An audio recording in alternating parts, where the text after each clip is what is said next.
All right, my name is Rich Schmidt. I'm here with Maggie Harrison. We're at Antica Terra in Dundee. It's April 13th, 2022. Maggie, thanks so much for joining us today. Thank you so much for having me. First question, as you probably know, I'm going to ask is, why wine?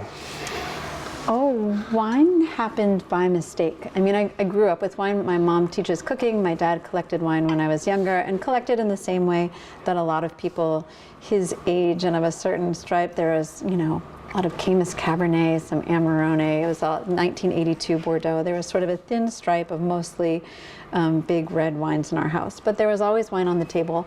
But I didn't set out to make wine. I actually, I got a university degree in peace and conflict resolution and another one in international relations, and really loved it. I loved the work that I was doing in conflict resolution. I got to study with this guy in Washington, D.C. who was really big in that field, and he set me up with really incredible projects. And so things happened really quickly to get me on a path to a real career in conflict resolution, which is funny now because now I only make conflicts. But then it made more sense in my life. At least it was desirable, even if I wasn't going to be good at it.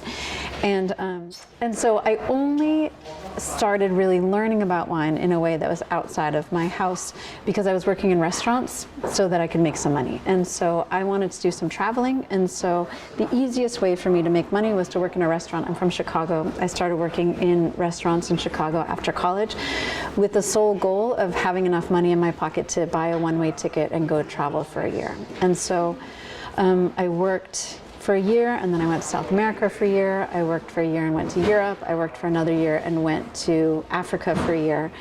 And in between each one, I was in Chicago and I would wait tables. And I originally started learning about wine just so I could upsell, right? I mean, if somebody was going to order something for $25 and I could get them to order something for $2,500, I made bigger tips and I got to get on a plane more quickly, and I had a bigger sack of money to take with me on my travels. And so I started learning a lot just so that I could be good at my job waiting tables. But the more I learn, you know what it's like, right? It's like it cracks open and it all burgeons sort of all at once and unfurls and expands and gets sort of kaleidoscopic. And that was really fascinating for me. And so it was first just a tool to sort of be a better server. And then once I sort of dipped my toe into the river, I got swept away. And so it really wasn't until I'd been traveling and waiting tables for 6 years, still planning on coming back and sort of pursuing this career in international relations and conflict resolution, when I realized that if that was really my goal, I just kept walking away from it, right? I had been offered this job at the Carter Center. I had worked with President Carter when I was in university, and they created a job for me at the Carter Center, and I kept deferring so that I could go put a backpack on my back and buy a one-way ticket. And finally, 6 years later, I just looked around and I was on this island off the coast of Kenya, and somebody asked me what I did, and I was about to tell him, the 1,000th person, that I had a job at the Carter Center. And I just said, if I pay attention to what I'm doing instead of what I'm about to say, I'm really, really far from doing that. I'm really far from Atlanta, Georgia. And that was really the first moment that I realized the thing that had taken over and just sort of my interest and what was exciting to me was wine and was not conflict resolution. And so I decided to see if I liked it. When I had the opportunity to work, I got the opportunity to be the assistant winemaker at a really famous and incredible winery in California as a fluke, right? I mean, it wouldn't happen today. It mostly only happened because this was before the internet. And so if they were able to post a job and talented people were able to see that that job was available, I wouldn't have even been in the running, right? Like, I only got to be there because, my sister worked with somebody who happened to know the winemaker and knew they wanted some help. And there was no other way what were they going to do? Put a classified ad in the back of the LA Times? And so I was given this opportunity only because they were exhausted and I showed up. But I remember in this interview where, by the way, I was so nervous. I'd never set foot in a winery until I had this interview. I had never been to a tasting. I'd never sat at nothing. And so I show up at this winery that looked a lot like this, you know, in behind a junkyard in Ventura to go sit down with two of my absolute heroes in winemaking, and I couldn't speak. They took me on a tasting through the cellar, and I was so nervous that I think the muscles in my neck closed around me. I couldn't make a word get out at all. And so I think they thought that I didn't know how to speak. They just kept putting their thief into barrels and pouring me wine, and then they would look at me for comment and nothing came out, and they're like, okay, we'll just keep going. And finally, 90 minutes in, they put some rosé in my glass, and I said one word, which was wow. And they both startled and looked at me because they didn't know I could speak, and then that's all I had to say. But during that interview, when we sat down at the table to talk, you know, they asked me, what's your goal here? You want to make your own wine? Mm-hmm. And I said, I have no idea. I don't even know if I'm gonna like this. Right? I have no idea if I'm gonna be good at it, and I definitely don't know if I'm gonna like. I've never done this before. I wanna get in and see what it feels like, and we'll go from there. And that was exactly it. It wasn't. It was only the answer to why wine is because I have a curious nature, and I enjoyed it, and I didn't just want to sell more of it, and I didn't want to just talk more about it more. I wanted to get to the bottom of it and see what that felt like. And once they let me in, then I couldn't get out anymore. Not because they wouldn't let me out, but because it's in a million ways I'm not cut out to be a winemaker. Because I'm really, really, really indecisive, and I take everything way, way, way too seriously, and I'm always cold. Three things that don't, and I have no upper body strength. I mean, it's like I'm not cut out to be a winemaker at all, and yet it fuels me. Right? Like I'm the wimpiest person I know, and I don't tire. Making wine. I could have harvest year round. There is something about it that feeds me, and that sort of ability to stay present, right? I've never been in therapy. I've never been to the ashram. I definitely need both so badly, but there isn't a job that requires of you more just to stay present, right? Just to make decisions in that moment and to only react to what's in front of you, and then to keep things high, right? Just to keep rising into a place of beauty. You know, I got paid instead of having to pay a therapist to teach me how to do that work. And it's been, you know, I can't really imagine not doing it. Sorry, that was a very long answer to a two-word question. That's a wonderful. That's why we ask it. We get answers like that. So tell me about. You mentioned kind of that it would be. You had to get to the bottom of it. But before that, as you were learning about wine, tell me about your kind of your wine education as you were tasting, as you were learning to sell, and you were kind of, as you mentioned, kind of dipping your toe in the river that would sweep you away. What was it about that river that was so exciting to you before you kind of got into production? It's delicious. I mean, there's so, right? It's the same thing as learning about art or literature or poetry or music, right? It all unfolds in a million different ways. And so I worked at a restaurant in Chicago, and everyone was my age, and we had very limited experience. And we had, you know, the owner of the restaurant, the owners built a wine program that was very much based on education, and we got to taste everything that they put on the list. And we would save up our money and have dinner parties together and say, you know what, I think you should bring Alain Guyot, Cruz Hermitage, and just, you know, we pooled all of our money together and bought our first bottle of Leroy because we read about Leroy and we wanted to take it into our bodies. And so I was just it was a time, and I was in a community where right, like, it's not like just, you know, it's not like learning dentistry. None of it hurt. It was all really beautiful and exciting, and the stories behind the wines were so inspiring. And you know, people making things, whether it's ceramics or jackets or book bindings, is sort of a really fertile field for discovery. And so it wasn't so much, there was no triggering bottle. There was no like, oh, I'd been having these things and then I had this one. There was no one bottle. It was just, I was in a little community of people who were really excited about doing good work, and wine was a big part of that work, and so we sort of jumped in together.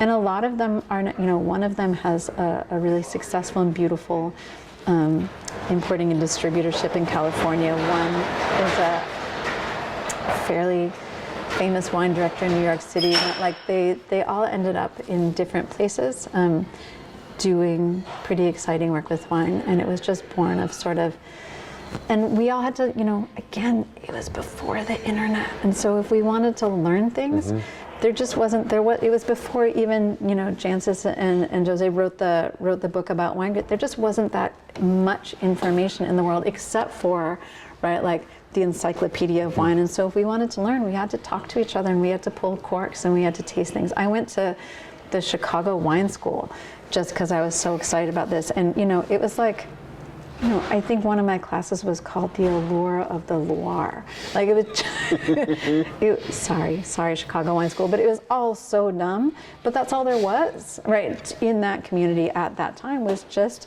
talking to the other dummies that were around me and sort of taking up all that was around and going to the wine stores and saving your money to have more and more inspirational bottles. And then asking people, because if you wanted to know the stories behind the wine, you had to corner the sales rep or the importer or the distributor in town, because there wasn't easy access to learning those things. And so while you all are capturing an oral history of us here, it's kind of all there was. I'm old. It's all there was back then. And in some ways, while it's all easier now, and the access and the depth of the sea of information is so much greater, oftentimes it's just you alone learning on your computer and reading articles or listening to podcasts. But then, it was interactive, and it felt really good. Did you find yourself drawn to certain wines or certain stories at that point, or did you find, as you were selling wine, that people were drawn to certain wines or certain stories? I mean, it's funny. I remember, now that I make wine, now I know what they were talking about. But I remember this so clearly. I asked Elena Manfred about it when I was working there. When I was working at Topolo Bampo, a Rick Bayless restaurant in Chicago. See, now I'm going to forget her name, and that's really rude. But the people who owned Siduri Winery, Adam Lee and Diana, they came to, when winemakers are on market visits, they go and do staff trainings, and they came to talk to us at Topolo Bampo, and I was rapt. They told me that there was something that they did, that they were up all night, overnight at the winery. They had to stay awake and pay attention to something. And I don't know why, like, new mothers do it all the time. They're not the only people, right? Like doctors in residency do it all the time. Something about them staying up all night to be able to do their job was so fascinating to me. And it was mostly that. It was mostly people just talking to me about what the work looked like. It wasn't so much that these were old vines or that was raised in amphora or things. It was just, right, like, how did Leroy get to be Leroy? What did that work feel like in the vineyard? How were those decisions made?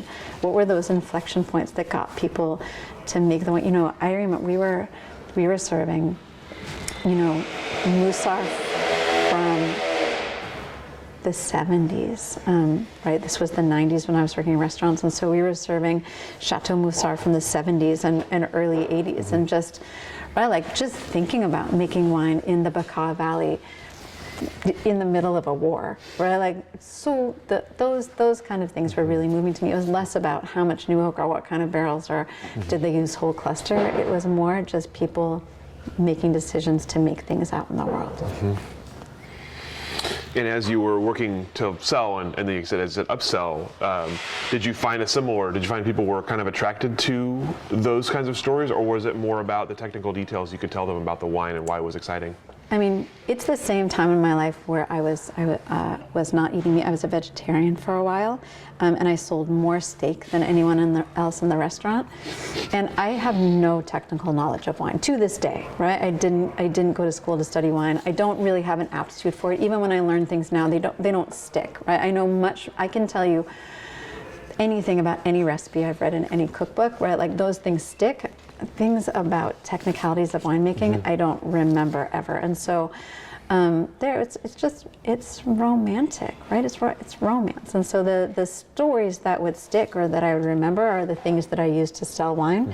But I think that's true always. People might come and ask like, Dijon clones, but that's not really why they love the wine. And so I think it happened this way because I literally don't have a technical aptitude for, well, anything, but certainly wine. But also we're all storytellers, right? It's always just been about the reasons why we fall in love. And so they could have gotten another server that could have told them the age of the wines and the Zinfandel and everything else. When they got me, it was just a little more moonbeam. But it worked well enough. Worked well enough that I got to buy plane tickets, new tents, and like a bunch of inoculations. Good enough to get you out of the country. Yeah. So as you decided you're in Africa, you think like this maybe the path I'm going down is not the path I think I'm going down. How do you get from there to making wine in California? Why did you decide to go there, and how did that kind of whole mechanism work? Yeah, I mean, this can be the longest story, and I will try to make it less long. I mean, I will absolutely make it less long. I decided I wanted to learn how to make wine, and I asked my then boyfriend, now husband, if we could move to California. You know, he was in a band with a big record contract. He had a career that he loved in Chicago. There wasn't a really good reason for us to leave. And he said, if you will stop moving around and you will stay in one place for more than 12 months at a time, I will go to Timbuktu with you. I don't care. I'll go wherever you'd like, but you gotta chill it out. And so I just started asking everyone. I asked the sales reps that came to sell us wine at the restaurants where I was working, the sommelier that I worked with, do you know anyone? Do you know anyone in California? And that's all I knew, right? I wasn't saying, do you know anyone in Virginia or Oregon or Washington, because I didn't know anything. There weren't so many. I remember selling broadly Pinot Noir a lot in Chicago when I was waiting tables, but otherwise there, in like Le Col number 41. But I didn't have a huge amount of knowledge about wines from this country altogether. And so, I just imagined I was going to California. It didn't occur to me that something else might happen. And so I asked everyone if they knew anyone that would have me. I'll pour in a tasting room, I'll work in the vineyard, like I was qualified to do any of this. Right? Like I'll dig ditches. And so I had actually met, whatever, we don't have to tell this whole story. Please tell the whole story. I met this kid whose family was one of the investing partners in Duckhorn when I was traveling in Africa, I think. And I reached out to, or I think I talked about it with him while I was still there, and we kept in touch. And I said, do you think there's any way I could go work? And he made it happen. And so he got me a job at Duckhorn, and they were so thoughtful and so nice. And they got back to me and said, here's what we'll do. You can come work for a year. You can work a third of the year in the tasting room, and a third of the year in the winery, and a third in the vineyard. And then you can see if you even like it, and we'll see if you're good at anything, because there's no reason that you should be. And I said, that sounds amazing. Thank you so much. I would love to. And so I was on my way, as in not in the car already, but I was planning on moving to Napa to go work at Duckhorn. And then my sister called and said, I think I found you a job at a winery. And I said, that's so nice of you, but I already have a job. And she said, no, you have to send me your resume. I won't make this long. And I said, for what winery? And she said, I don't know what it's called. And I said, well, where is it? And she told me it was in Ventura. And again, I don't have any sense of direction, nor do I have a sense of geography at all. I'm a disaster. So already I don't know where Ventura is. And again, I'm really old. So I unfold a giant map, and I'm looking at California, and I'm looking up around Napa and Sonoma, and I'm trying to find Ventura, and I can't find it anywhere. And so for those of you who have never seen a map, there's always a key of all the cities down in the corner, and it says the name of the city and then coordinates. And so I find Ventura, and it says, A26. And so I find A, which is where California is, and I'm looking, and I'm like, wait, 26? I'm not going to Ventura? And so she bullied me enough. She is really bossy. And so she bugged me enough about it that I finally sent her a resume. So, I mean, I was a waitress with a backpack and a degree in conflict resolution that I clearly wasn't using. And so I don't know what I thought I was going to put on a resume, but it was all really dumb, really, really dumb. And then I wrote a cover letter that was addressed to nobody because she didn't know where she was taking this. And I faxed it to her. And so, you know, it came out like the Torah, just a long scroll. And it ended up in the hands of Elaine and Manfred Krenkel at Cinequanong. And so, again, if they had the internet, they wouldn't have been in this position.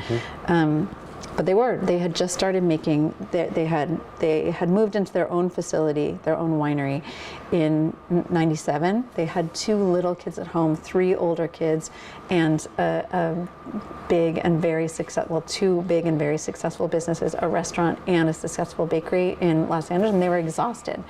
And so they just needed help. And I sort of went, LeBron James, I just got in front of them and wouldn't get out of their way. And so they said, okay, well, at least she's tenacious. And so they let me in. And they really didn't want to hire somebody that had any experience because they hadn't gone to winemaking school. They didn't have a ton of technical knowledge, and they didn't want some, you know, jerk coming and be like, oh no, you can't, that's not how we do it at, you know, this winery or at Davis. And so they said, look, we'll teach you everything as long as you'll work hard for us and you are the most trustworthy person on the planet. And so I said, I'll work so hard, I'll work really hard. And you know, there was no reason that it should have worked out. It just ended up being a really perfect marriage, right? I mean, that's all there really is. It's not so much about skills or knowledge. It's just about intimacy and sort of the depth of the human relationship, and then the depth of your commitment to the work. And I don't know, I didn't know that I could work that hard. I mean, looking at it now, so for years and years and years, I thought that Elaine and Manfred created me, right? Like, because nothing that I did when I was there, I hadn't recognized the evidence of it in my life before. And so I really thought that was this inflection point, and it was in a million ways, and this sort of formation of the spirit of me. It was all there, but right, the thing that I know now and the thing that I take into being somebody who runs a business and tries to it's just an invitation. It's just creating room for somebody to rise if rising is in them, right? It's just an invitation to work in that way. And if that's meaningful, right? Like if that feels good for someone, if working in that way feels good for someone, they'll thrive in that environment. And if that doesn't feel good, they'll fall away. And so, you know, it is incredible. There's no 2 people that are harder working, that hold it higher, that, right, like they're incredible, and they just made space for me to run alongside them, and I loved the running. And so, you know, that's the way, you know, what I've taken everything from there, but one of the things that I took from there is exactly that. You just gotta clear runways for everyone and make sure that there's no ceiling and there's ample room to rise, and then trust that everyone will find their own height. I don't mean to get all theoretical about it, but it's it's hard to understand how to, you know, how to create space in a work environment for people to feel really fulfilled, and so that they're achieving and learning enough and getting enough. And I think for us, once you start to understand that it's just about creating space and holding the bar really high, I'll sit on my hands so I stop doing this to you, then it gets less technical and more emotional, and then therefore easier for us. I think that works anywhere, but it makes sense in this building. So you mentioned that they had a lot of things going on as you were joining them, and they needed help. So What was the kind of the impetus to starting the project there, and what was your kind of initial role or entry point into Cinequanong? Oh, they'd been making wine, sorry you guys if I get this wrong, but I think they'd been making wine since 1992. Okay. And so they had been making wine in other people's wineries, and then moved into their own winery, built out their own warehouse the warehouse existed. They moved into a warehouse behind a junkyard in Ventura on the wrong side of the tracks in 1997, and then were tired and needed just one person to mop the floors with them.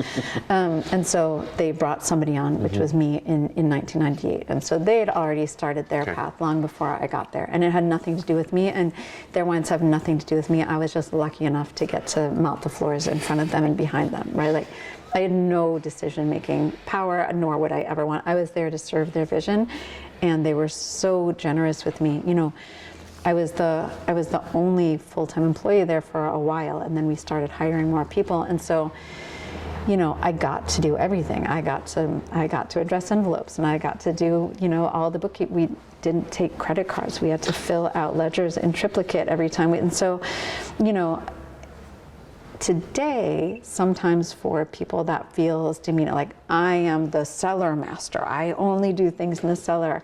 But what I think we tend to forget is how expansive the opportunity can be to get your hands on all of those things and learn all of it, and paint the walls and fold the envelopes and greet a guest and pour the wines and pack every box and, you know, hand label every bottle. You know, I think now there's sort of my job with capital, like capital M, capital J. This is the thing I do, and titles. And I didn't have I was the assistant winemaker when I was there, but we didn't have business, right? Like I was just whatever needed to be done. And because of that, when it was time for me to make my own wine, which they made me make my own wine, I had so much more access to a bigger swath of the business than if I, you know, was just topping barrels and mopping floors.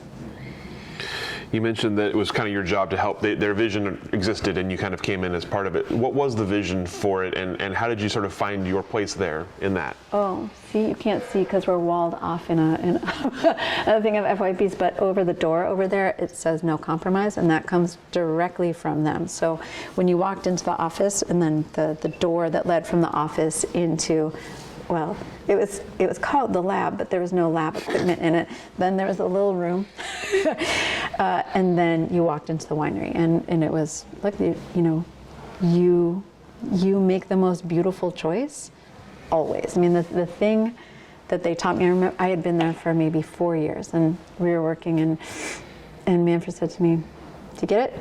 Do you know the secret? Do you know what this is about?" And I mean, still, if you don't get it today, how awkward I am and shy. Like, even after working for them for 4 years, I was like, no, I don't know the secret. I mean, I just super nervous. And he said it's all in the details, right there. And you know, the thing that they said to me at the time, whatever, we can make it modern. Like, the best golfer in the world, right? His score or her score isn't 10 points lower than everybody. It's 1/4 of a point lower than the other. You don't have to be twice as good as everyone else. You just have to be 1/100th better in every moment. And so it doesn't matter, right? You can't not we make low alcohol wines, or not we make this, or not we're going to be 100% whole cluster, or we use this much new oak or that. You just say, what's the most beautiful thing I can do in this moment, no matter what you're doing? What is the nicest glass I could use? How are we going to design our label? What is the nicest cork I could choose? How are we going to prune this one vine in front of us? Not we want 2 tons the acre in this block, but what does this one vine need? What is the nicest thing I can do with this lot that I picked yesterday? What is the nicest amount of whole cluster? Not because an audience is swaying towards more whole cluster, or not because an audience is moving away from oak. What does this want in front of me? And just trusting that if you're always making the choice that feels like the highest possible answer, right? And just trust that you won't know where you're heading. You don't know what the resultant wine is going to be or feel like, or what the alcohol by volume is going to be, or the new oak contribution, or the whole cluster inclusion. You can just trust if you just keep stringing these moments to your eye and to your heart, right, like beauty together, that you'll end up in the highest possible place, even if you didn't see where you were heading in the first place. And so all of that came directly from them, right? There was nothing was called out in advance there. And so even if I decided now I am going to call things out in advance, I wouldn't know how. I mean, I don't know how to, if I said I want to make wines that look like X, and Mother Nature gave me Y, I don't even know the things to do to make field conditions mimic something else. And so it's just not the way that I learned is you stay really close. It's about intimacy. And so that is the way that we work here. Because the way that I learned how to work, but lots of people are assistant winemakers and then work in a way that's very, very different. I mean, there are people that came from this cellar whose wines are totally different than the wines we make here. It's not a straight line for sure. But in the same way that kind of work felt really good to me, that's the only way I could work now, because it fueled me. Getting to make decisions in that way, especially for somebody who's indecisive. If I had a whole bunch of choices that were technical, I would never know which one to do, right? Like just asking yourself what feels good right now, easy, right? Like my kids can do it. So as you grew into the role there, and as you started to kind of see the secret sauce a little bit, I guess, as it were, it's a different way of making wine. I mean, and for you, it was the first way of making wine, but it's a very different way of making wine. So how do you stay focused like that? How do you keep your eye on the ball to that level on every decision? And how do you have sort of confidence that it's going to go somewhere? Yeah, I mean, look, it's the opposite for me. I don't know how people do it otherwise, right? Like that feels untamable. I don't know how people do it otherwise. Like keep all of these variables in their head and then know we're going to need to do this and then cold stabilize and then I got to put it under a microscope and we're going to need to pick at 2.9 because I want it to get to here and then we shop like that sort of like I could never play chess. I like mapping out all those things so that you get to the place where you want to be at the end. No, I'm not a strategist, right? Like tactician. I can look at the thing in front of me and decide what is the next step to get up the hill, but not I can't look from 40 miles back and decide where we're going to approach the mountain. I have no idea. And so it's just, I mean, it suits me personally. But then, wait, what was the second part of your question? How do you know it's going to go somewhere? How do you have confidence? I have to say, I've been thinking about this a lot. I don't have any confidence, right? Like I see our failures thick on the ground every day, all the time, in every way. And also, we do just fail all the time. I mean, when we sit at the table in these blind blending sessions with every single barrel of wine, we don't have less than things, right? It's not like, oh, these are our young vines, or that's our fruit that just goes into this bottling, or we're knocking ourselves out for all of it. We're trying our best, all the time. And we get wines on the table and you taste them and it's, all red ink, sink, that's not going in, failures. We get things wrong all the time. I think working in Oregon has been really, again, right, I needed to be here. It's really hard for me because I don't trust that it's going to work out. I am really nervous all the time. I'm sure we're making the wrong decision all the time. The fact that in winemaking, I mean, I think we don't talk about this enough, but we compare winemaking to all these other arts all the time, to writing or cooking or making music or things, and there is a real affinity and a real nearness, or at least a proximity, right? Except for the one thing that's different is that there's no redo. There's no edit, there's no redo, there's no take two, there's not, right? Every decision you make exactly once. See, I find this all honestly so harrowing, right? Every single decision you get to make exactly one time. There's no painting over it, lightening it up, or take two, or an post-production edit. It's very much like live theater. But even in live theater, you at least, right, you do the matinee and then you get to do it again. And I'm so sorry to actors and who are going to tell me that is not redemption. And I can't understand because I'm not an actor.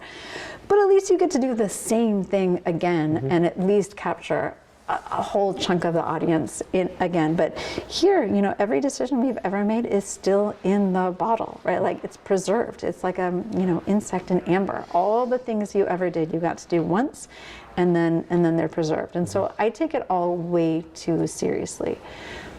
But I honestly think, well, we'll see. You should check in with me in harvest of 2022 and tell me if it's true. But I think 19 might have fixed me. So, right, like there was a time maybe, I don't know, 5 or 6 or 7 or 8 years in, where when things got the scariest, and whatever, we're just making wine. I am not a neurosurgeon. None of it is actually scary. Let's just keep it relative here. We're just making wine. But when things got the most challenging for a winemaker, I would just say, okay, well, things have gone okay to date, right? Like it rained in 2007 and that wine I like, and it was really warm in 2009 and that wine turned out well. And at least there were these little glimmers of things like, oh, it's been cold before and that wine turned out okay. But still, right, 13 was a challenge. You know, I started making wine in California. We don't have experience with rain at all. Raining on grapes that are close to ripe is, right, that's a death sentence. 7 inches of rain in 72 hours. I mean, it's not something I had any capacity for understanding at all. And those are some of the best wines we've ever made. Now, did we have to declassify a ton to get to the best wines we've ever made? Yeah, right, like on paper, it's a bloodbath, but we just don't worry about the paper here and trust that if we're doing the right thing for the wine all the time, right? This came, you know, I know that you talked to Andrew Rikers, who was the assistant winemaker here for 5 years. And before he worked here, he worked at a bunch of incredible places. But one of them is he worked with Jim Prosser. And a thing that Jim Prosser said that Andrew then brought to me was hard telling, not knowing, right? Like, you got to make the wine first, right? And so I remember clearly in 13 when I was standing at the sorting table and I am seeing how much fruit we're throwing away because it's imperfect. And it started to occur to me, we don't get to make wine again next year. Like this doesn't pencil out. I can't pay this much for this fruit and then throw it away, and I can't have this little wine to sell 3 years from now. We're not going to make it. And then I pushed the emergency brake and I gave everyone a coffee break, and I went outside and paced up and down in the street and remembered really what Andrew taught me that Jim said to him was, you have to make the wine first, right? All the decisions have to be based on the wine in front of you, and then you just have to trust that it's gonna work, right? And so, we made this decision really early on in this business. The first wines we made were in 2006. Well, the first wines we made were in 2005. We declassified that whole vintage, so there's no Antica Terra in 2005. In 2006, we made the first wines, and then in 2007, when I finished at the blending table, I pulled little sample bottles and I sent them. We have 3 investing partners, one in Connecticut and 2 in LA, and I sent them little sample bottles of wine. And I was in the winery. We weren't making our wine here then, but I was in the winery, and my phone rang. And I picked up, and it was all 3 of them all at once, which had never happened before. I had a call with them once a month, but they had never called me.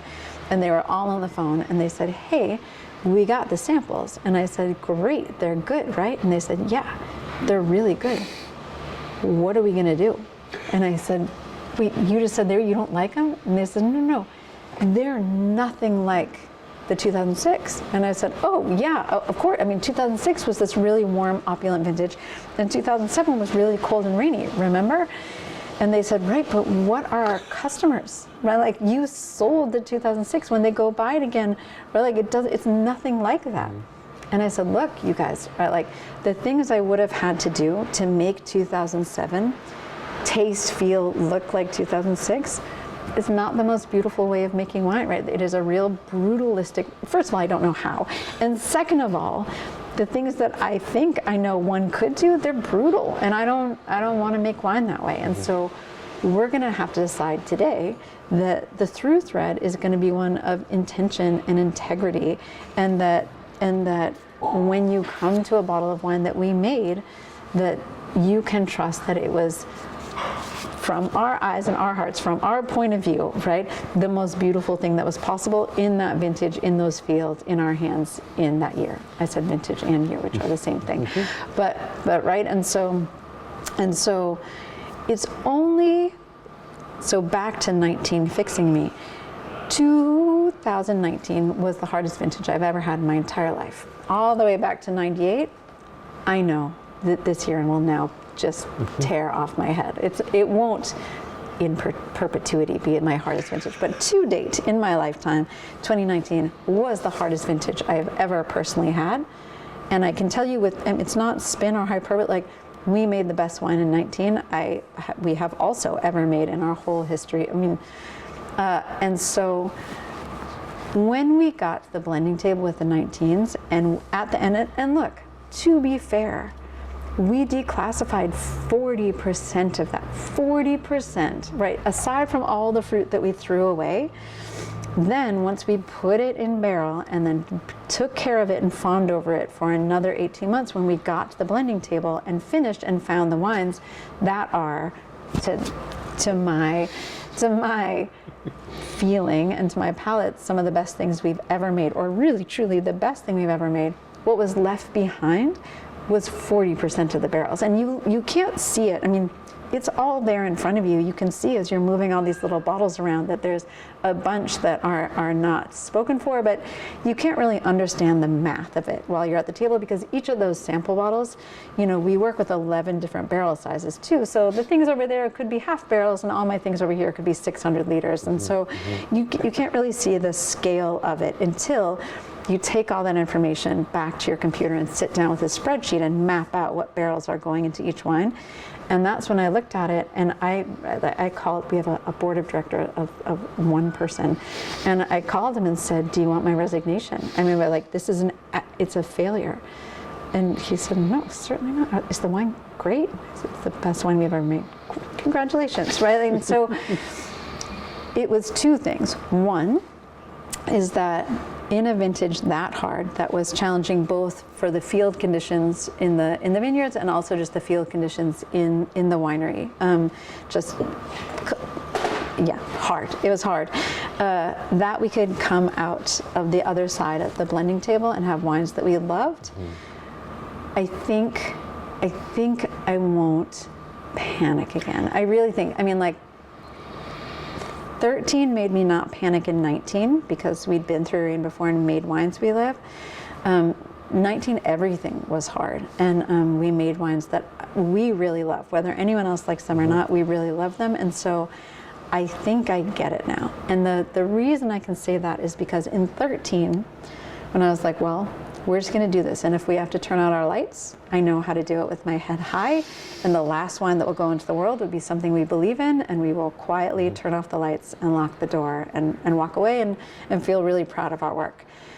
What we saw in 19 is that we also didn't have to turn off the lights, and there's no investment in this business, right? There is a huge investment of energy and time and expertise and generosity.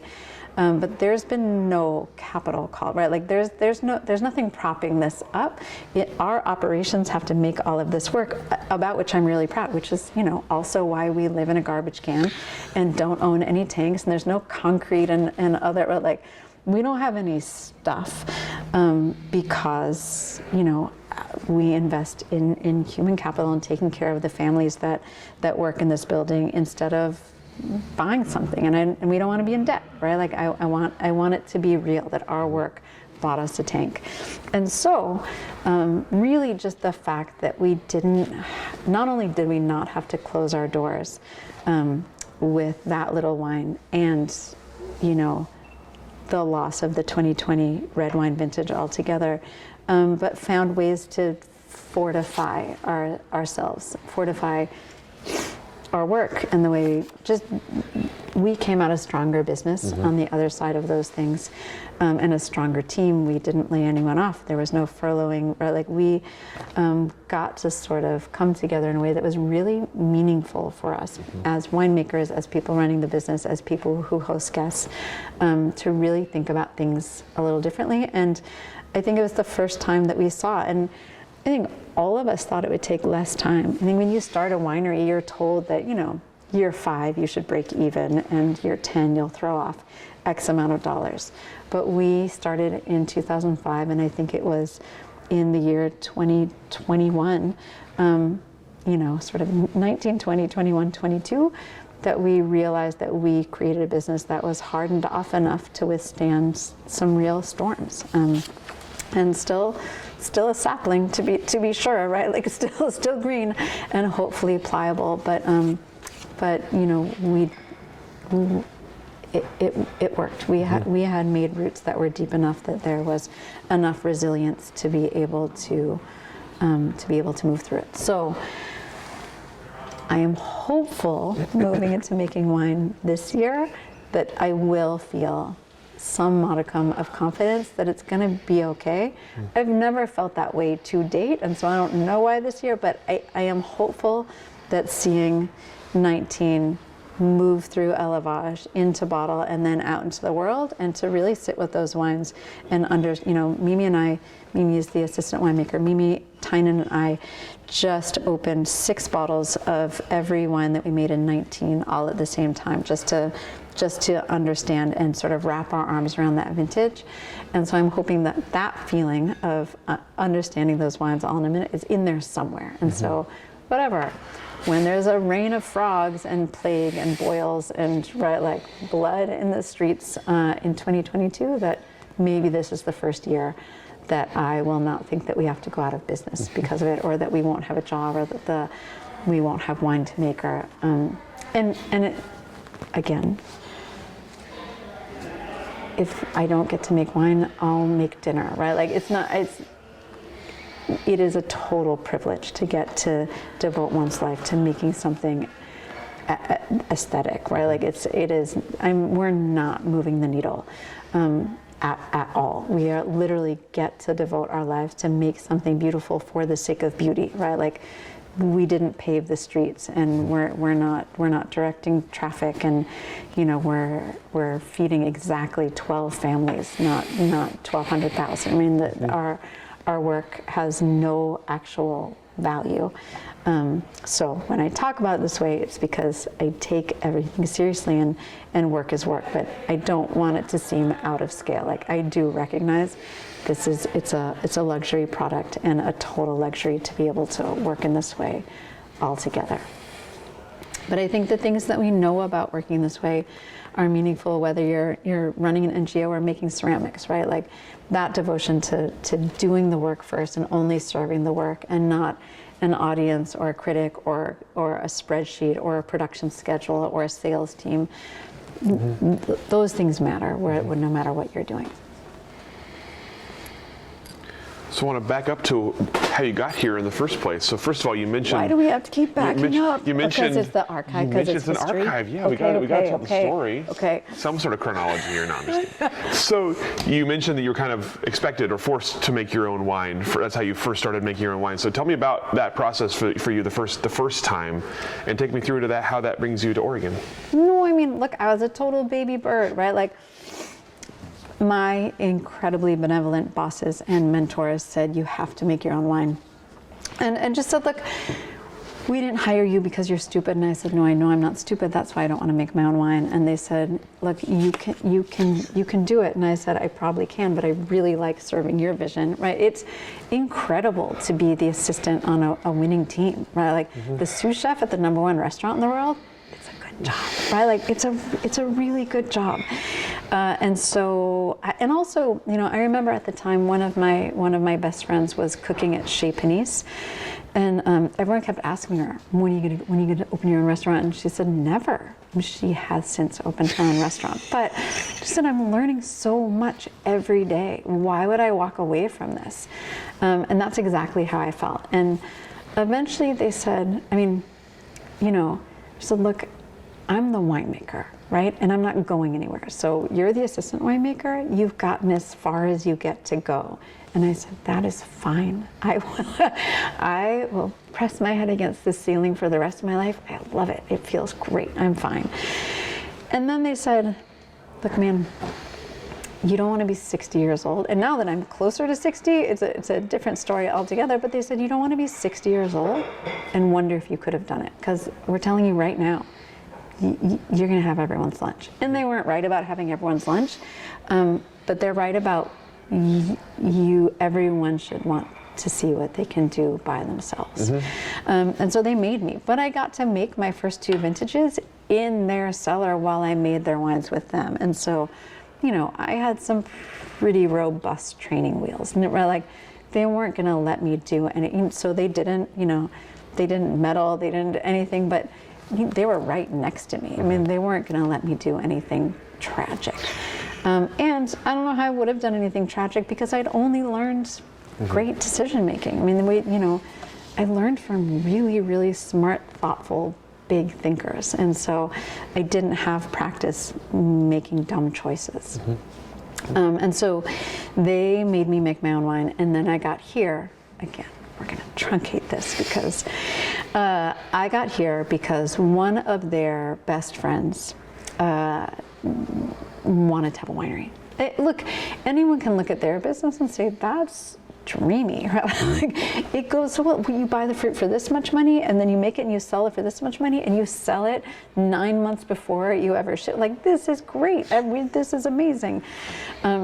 And so they wanted to have a winery, not just because it looked like a great business, but also they loved wine and were collectors and, you know, did a bunch of things. Were in investment banking, but then also had a bunch of different businesses that were all about the people and how exciting it felt. And so they wanted a wine project and they went around to try to find a vineyard, and they started mostly on the Central Coast because they lived in LA. And then when they didn't find anything they liked on the Central Coast, went to Napa and Sonoma and then Eastern Washington. But because they were investment bankers, everything that was for sale came across their desk. And so the Antica Terra Vineyard was for sale. It had been planted in 1989. The property was purchased in 88. It was planted in 89. And the original owners made wine from 1992 until 2004. Together until 2003. And then the 2 partners broke up and one left. And so the remaining partner made wine in 2004. And then, you know, it was, a little bit like Elena Manfred in 19, exhausted. Like, I can't, except for one was successful and one was less so. But, and so the Antica Terra Vineyard was for sale in 2004. And frankly, you know, it's not like any of them drank Oregon wine. They didn't have a deep knowledge. They weren't looking for, you know, Syrah versus Pinot Noir. They just wanted a great place to have a wine project that was their own. The only reason it sort of rang a bell is because Cinequanong made Oregon Pinot Noir from 1996 through 2003. And so they knew about Oregon Pinot Noir from that association. And if you've been shopping in Napa or Santa Barbara for a piece of land and then something in Amity, Oregon, in the year 2004 at that time, early 2005, comes across your desk, it feels like the whole state's on sale, right? And so they looked at it and brought it to Elena Manfred and said, you know, brought their prospectus and said, what do you think? And they said, yeah, that looks great. You should have it. Go buy it. And they said, great, well, we're going to buy it. And then you'll make the wine. We'll own the vineyard. You make the wine. And Elena Manfred said, oh, no. We don't make wine for anybody else. We're trying to simplify our lives. And also, no, we don't have partners. And so they said, okay, well, can we take Maggie? And they said, that's the best idea. She's leaving. And we had already had an agreement. I was supposed to be able to make 1 vintage of wine in their cellar and then leave and, you know, and hire my replacement, train that person up. That person now makes incredible wine of his own. And then I was supposed to leave. And instead, we all decided we weren't ready to leave one another, and so I got to make my wine. So in 2005, my replacement worked the whole vintage, and I worked the whole vintage, and we started making wine up here at the same time. That didn't really work. But then at the end of 2005, right, I was done. December 31st, 2005, I was already leaving, and so They said, that's a great idea. She's already leaving. You couldn't have anyone better. That's your winemaker. But then when they offered I wasn't there. I wasn't in the room when they had this conversation. And so when they offered the opportunity to me, I said, no, thank you. Because why would I? I lived in Santa Barbara and I was making Syrah and I had just started Lillian and I was happy. And, you know, not a lot of people leave Santa Barbara. It's rainbows and unicorn dolphins. And so, no, I had never considered moving to Oregon. And then, you know, every day Manfred would talk me into it in incredibly compelling ways. I mean, they were all very, very compelling reasons that I should move to Oregon.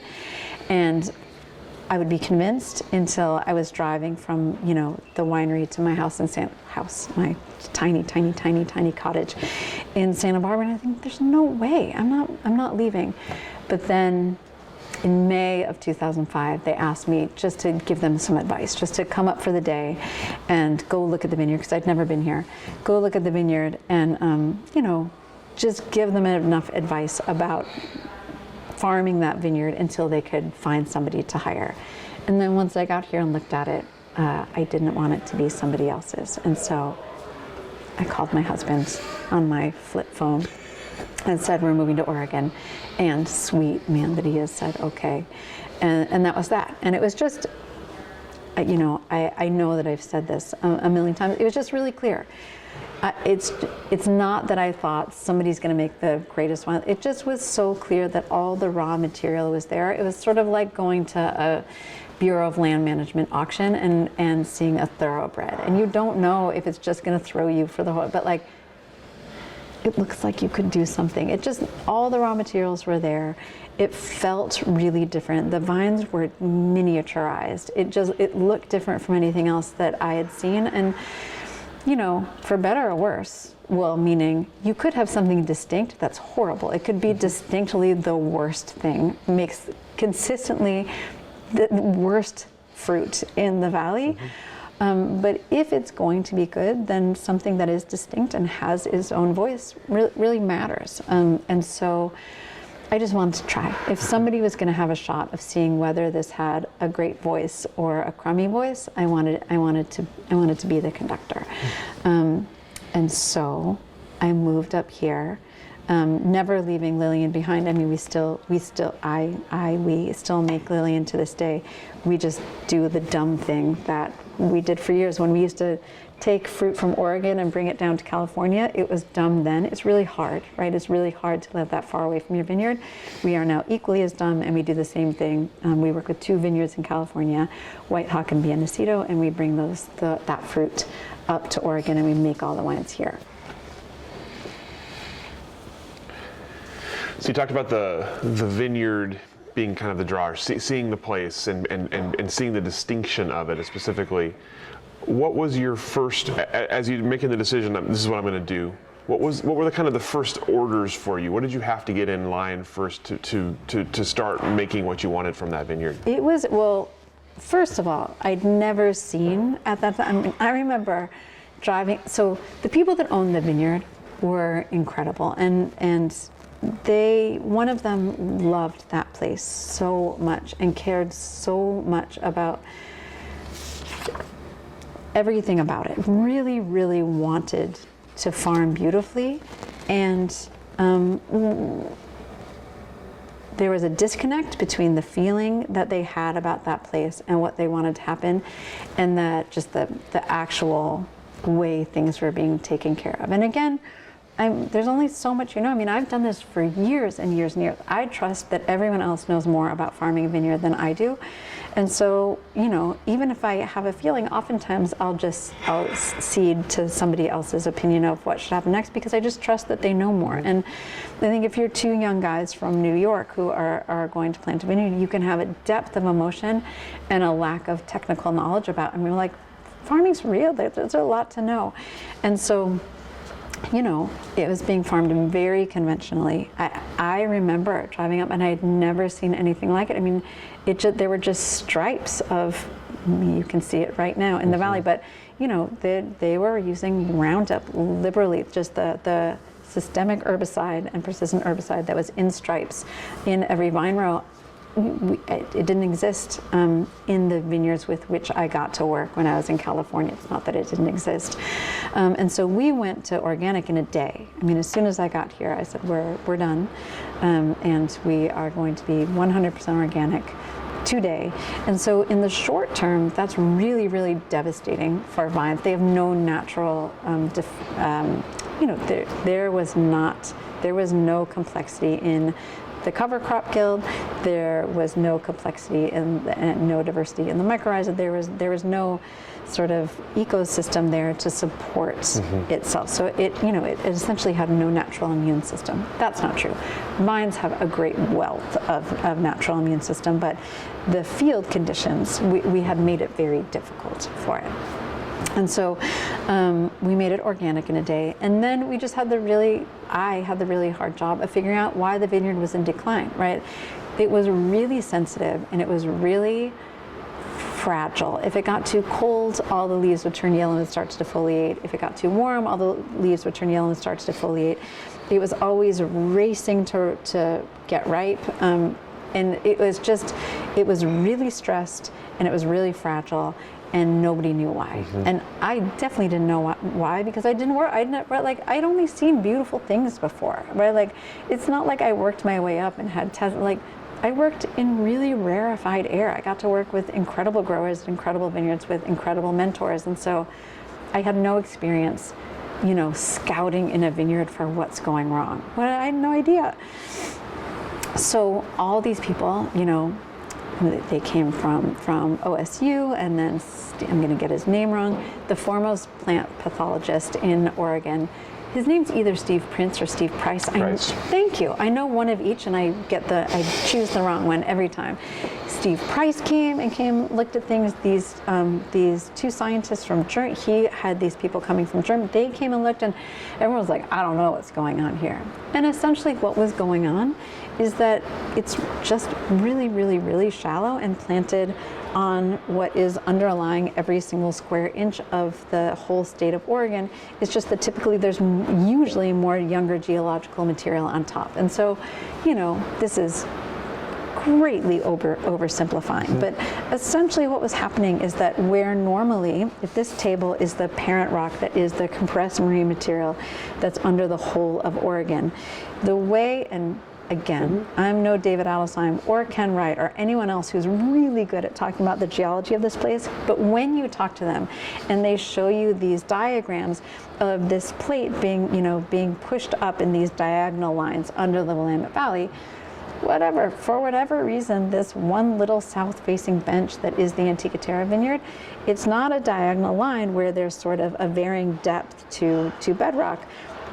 We're planted on this solid sheet of parent rock. And so it's not that it's, unbroken and that there's no way for vines to get down, right? Like, tap roots found their way down, and yet there's just not space. And so when a vine or any plant doesn't have room for its root mass to expand underground, then it won't expand above, right? It's how bonsai works.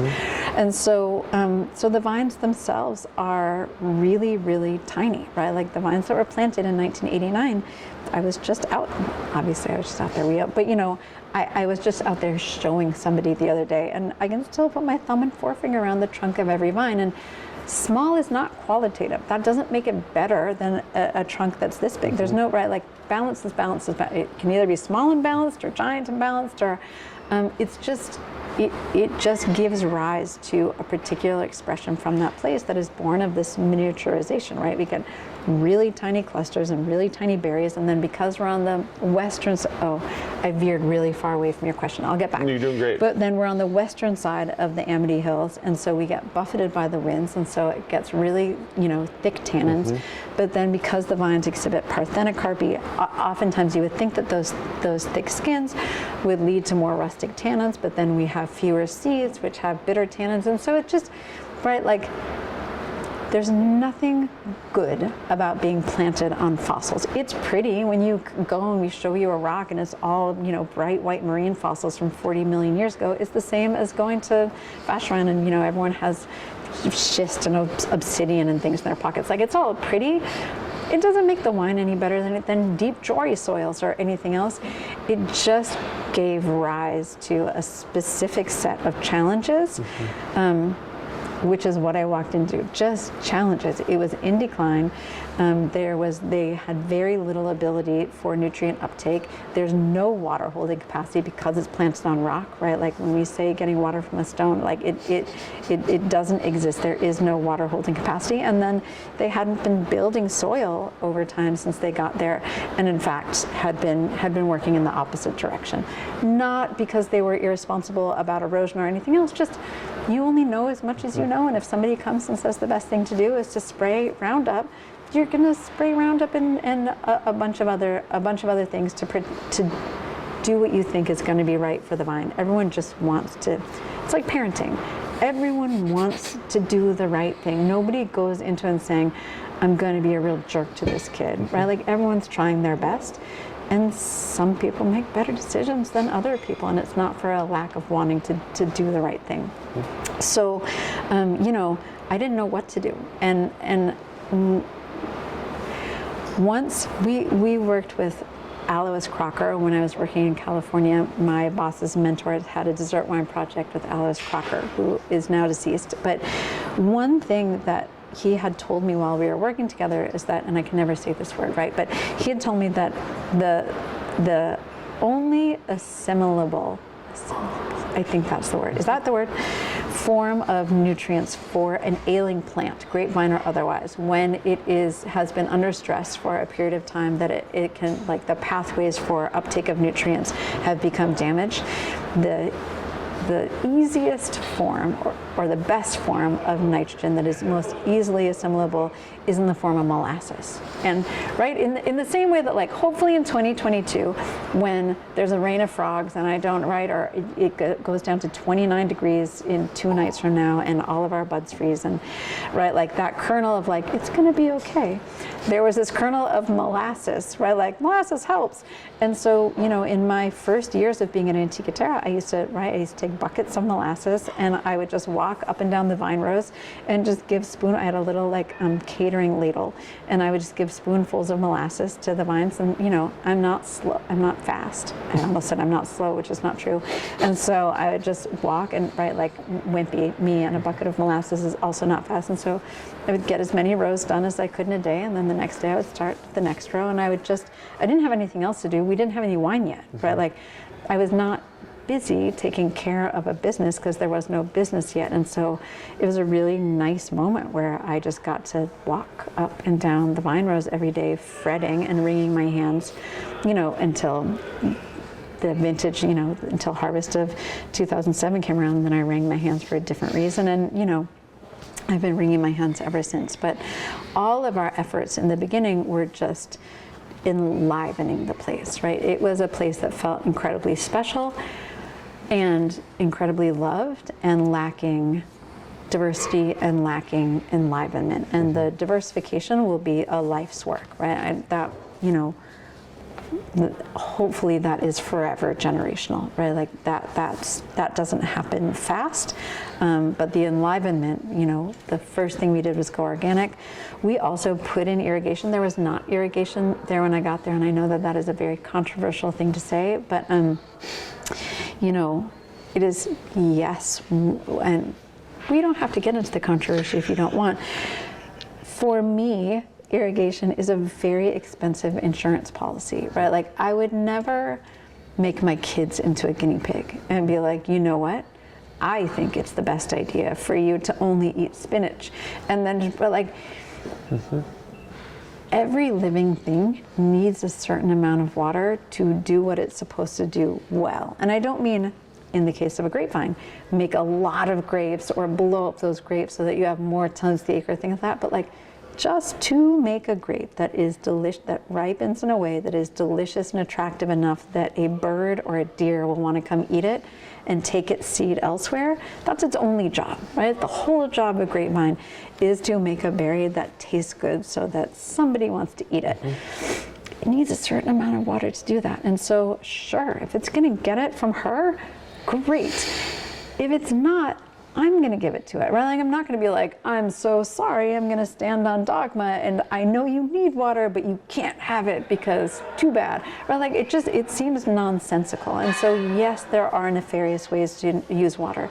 Yes, there are ways to use water. I can't say that there are ways to use, well, sure. Yes, there are ways to use, I don't buy it, actually. The argument that water obliterates terroir because the terroir of that moment is a terroir that is of drought. Sure, I guess, but then at the same time, I mean, I guess I just don't buy that whole line of reasoning, right? Like, winemaking is not natural. I am so sorry, natural wine movement, it's cultural. And so, right, like, it just doesn't happen by itself, right? Somebody had to plant those vines, and somebody had to decide what vines to plant and where to do it and how to farm it and when to pick it and what to do with it. And so that idea, a long time ago, I was on a market visit in Seattle, and I had a big fight with the sommelier. And he said, you know, by sorting, by taking the botrytis off the table, because I was talking about a vintage where there was a significant amount of botrytis in the Pinot Noir, and how we had to slow down the sorting table to 1/10 of a ton an hour, and like literally just, you know, cut whole middles out of clusters, and he said, I'm never going to drink your wine again. I have previously liked your wines, and now that I know how you make them, I will never drink them again. And I said, that's so weird, why? He said, because you're obliterating terroir. If there is rot in the vintage, I should taste the rot. If there's drought, I should taste the drought. And I said, oh, but, right? And I always get myself into these pickles because I think it's so simple, and we're gonna have this simple conversation, and then everyone's gonna, because it feels, I mean, that just feels Confederacy of dunces to me, like, oh, that's a funny thing to say. Here's what I can tell you, right? Like, if I gave you a wine that was made of rot and one where the rot was carefully eliminated and taken, I promise you, you would like the one without rot better. Wouldn't relent. Like, no, I wouldn't. I would like the one with rot better, even if it tastes bad. Mm-hmm. I want the bad tasting one. And so, sure, if that is the metric, that we only want to preserve everything in its raw state. I only want to see the unedited film, right? Like, I'm so sorry, Jane Campion, there will be no post-production this time. Every take, we're going to look at every take. It's going to be a 77-hour film, and we're going to watch the whole entire thing, because that's the truth. Sure, okay, then I'm obliterating terroir when I turn on the water, or I sort, or declassify anything or anything else. Sure. But it definitely needed water. And so we put in irrigation, we moved to organics. And then another controversial thing, which is controversial even for me, is I never want to move soil, right? Like, and once we understood just where the stress was coming from, it was that, you know, so many of the roots were compressed into 16 inches or less of topsoil. I decided to create more space for roots to be able to find their way down. And so we took a 6-foot spike and went down, just one spike, and went down the middle of every vine row. So, you know, if they're 6 feet apart, we went at 3 feet, went down, just so that there was some opening, so that if a root happened to be near there, I mean, first of all, we cut all the roots that were there altogether. So in the short term, it was really devastating for the vines. But then somebody could find its way down, so that over time we could create, because it will take, you know, 50 years to create topsoil. You know, every 10 years we will see a noticeable difference, but it will take generations to be able to change the nature, right? To be able to preserve and build topsoil through farming there. But in the meantime, they had to get to a place of greater resilience, and so we ran a spike down every row. And then, you know, it has been a constant process of just trying to perfect and refine, enliven, make more lovely. And at the same time, right, it's the same as in your garden or with anything, or with the oak tree in your front yard, right? Like, and at the same time, a storm will come and you'll lose a branch, or a disease comes, or like there's both progress and devastation all the time in every moment. And you just, right, it's just about creating intimacy and a constant call and response between that place and the plants. And now, finally, 17 years in, wait, did I just do the math right? 17 years in animals, and really just the very baby beginning of animal systems, which I've wanted since I got there, but I don't know anything about raising animals. And then since then, even when people work here who do know something, nobody's ever had time. And so it's the first moment that we have animals on the property, which, well, the second moment. There were animals until 2010, and then none until this year. And so it's just a constant conversation of what's the most beautiful thing we can do, and how do we respond to, every new little devastation, because there will always be that. If you go to the vineyard today, there are so many grow tubes, and on the western side of the vineyards, because we have rootings that have been in the ground for 5 years that we'll graft onto this year for the first time. And then the rest of the vineyard is because there is armillaria, and there's Eutypa, and now there's some red blotch, and it's a constant conversation and figuring out what's the nicest thing to do next. So you mentioned you had a couple of years until there was anything to do in a winery, any kind of harvest, any kind of winery space. A year. A year. Yeah, I got here. We moved here in January of 2006, okay. And then we were making wine at Coelho Winery in 6, 7, and 8, and moved into this building in 2009. Tell me about building the team and finding people who were going to help as you were moving forward. And we'll start with that. Tell me about building a team. Yeah, right. Not a strategist. I didn't have a plan. In fact, in 2006, my husband and I made the wines by ourselves with Sixto Lopez, who planted the vineyard with Mark and Marty, planted the Antica Terra vineyard, and then he brought his daughters around. They were really little, and they came and helped too at the sorting table. And at Coelho at that time, it was a really sweet little community. The Coelhos had extra space, and so we were there. And then Brian Marcy and Claire Carver tossed up at the same time, and they started working there. And then Dan Rinke, who was making the wines at Johann, showed up. The Palos Sandbergs from Iota, and so there were a bunch there. So we helped each other, and we made things. And in 2007, I decided we should hire an intern. And I put out an ad and hired a guy named Chad Stock. And so he came and he drove up with we lived in the same house together. I didn't know how to do these things. And so he came, and then I was like, oh, I have a lot more work. Do you want to stay? And so he came as an intern, and then he stayed. And I was like, well, I don't really have a full-time job for you, but you can work part-time, and no human being can exist on part-time work. And so I was like, well, you could also sell the wines in Portland. You can be the salesperson too. And so Chad came on as assistant winemaker after harvest of 2007, and then through 2010. And then I said, it's time for you. You should go seek your own path. And then I really wanted the winery back for a minute. I think one of the things in having a small winery that has just enough work that it's too much for you to do by yourself and not enough work for two people is that you end up giving so many things away that were everything that right? Like, before I made my own wine, I was an assistant winemaker, and so the assistant winemaker's job was where I felt most comfortable.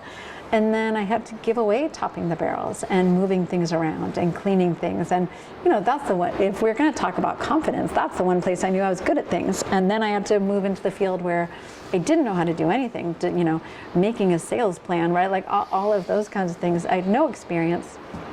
And so when I let Chad go, or whatever. When Chad and I parted company in 2010, I was really excited to not hire somebody. I just wanted to be my own assistant again. I just wanted to do all the assistant's jobs again for a minute.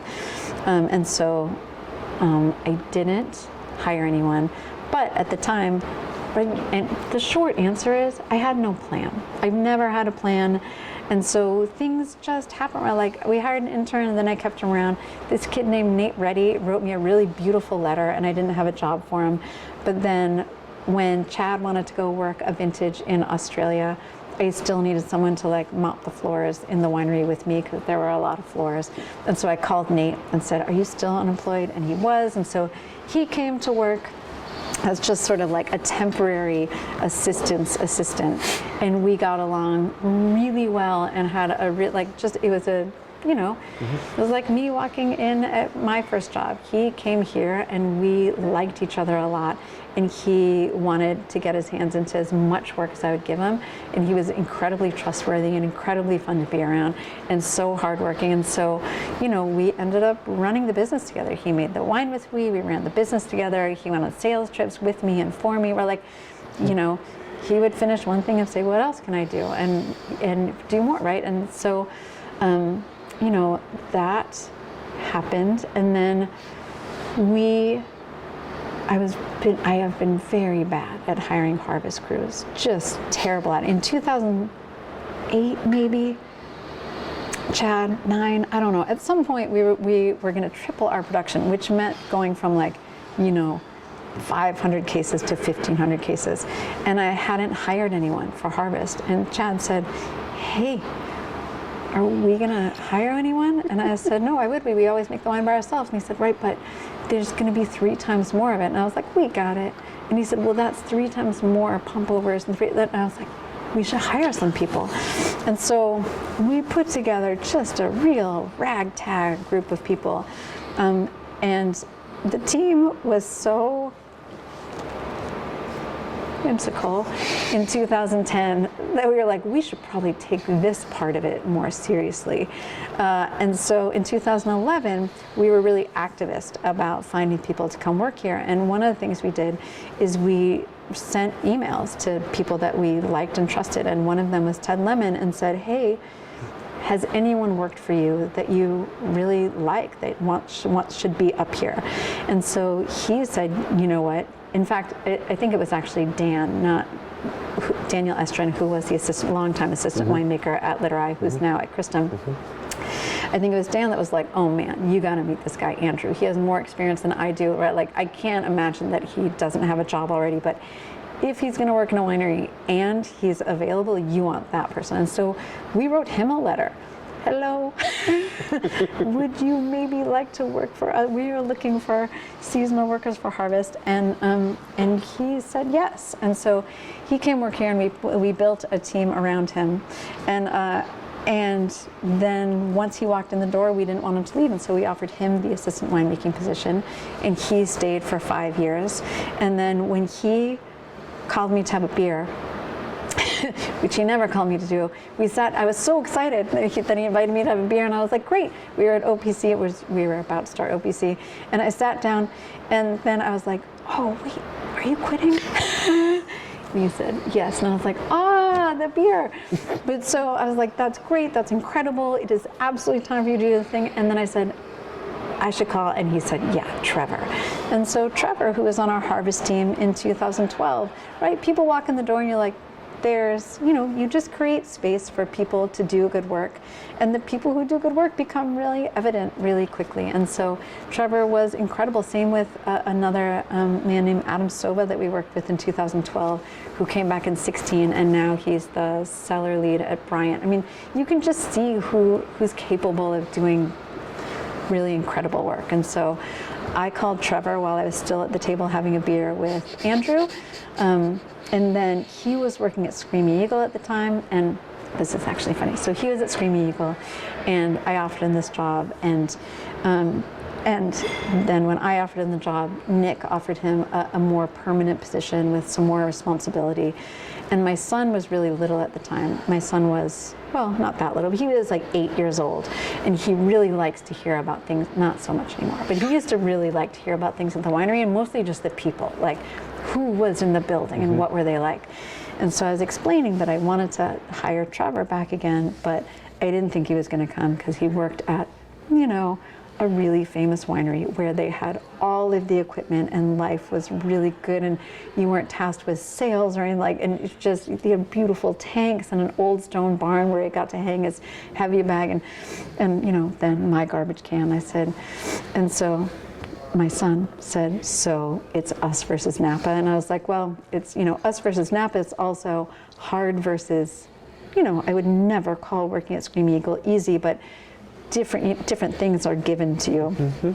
And I said, also, he's in love with a woman down there. He said, so it's us versus love?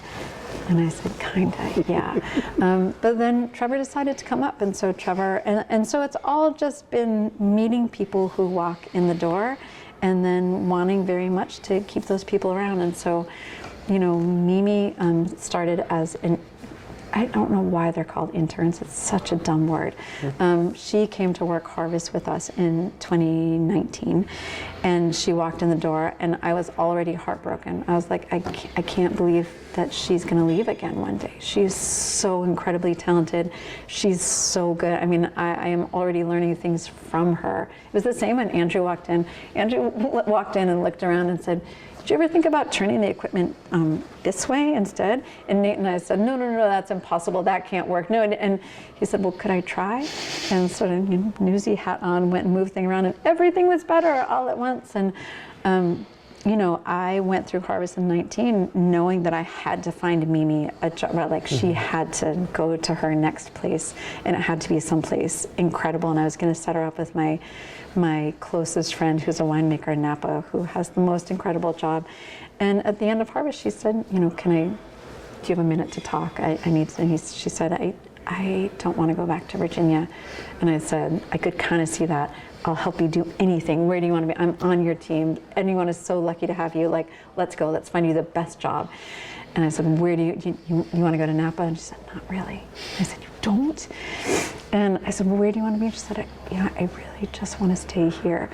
And so, we haven't had a plan. We sort of have too much work that eventually we drop too many balls, and we're like, we should probably hire someone to do this. And then there's about a 4-year gap where it's like, we should probably hire somebody to do this, and we're not generating enough, we're not throwing enough cash to be able to pay somebody enough money to do this job. And so we've always been maxed out on bandwidth. Everyone in the company has always been doing 4 people. We don't have a director of sales. We have everyone's always been doing a ton of jobs, and until there's a breaking point, and then every time we move someone from one job to the next, that person's job gets split in 2, and we hired 2 people where there was once 1. And so we were 3 people. It was me, Nate, and Ingrid it was just me for a really long time. And then Nate came in 2009, and then Ingrid came in she's going to kill me for getting the year wrong. She's been here for 10 years, so 12. Maybe 11, 12, 11. I think she came in 11.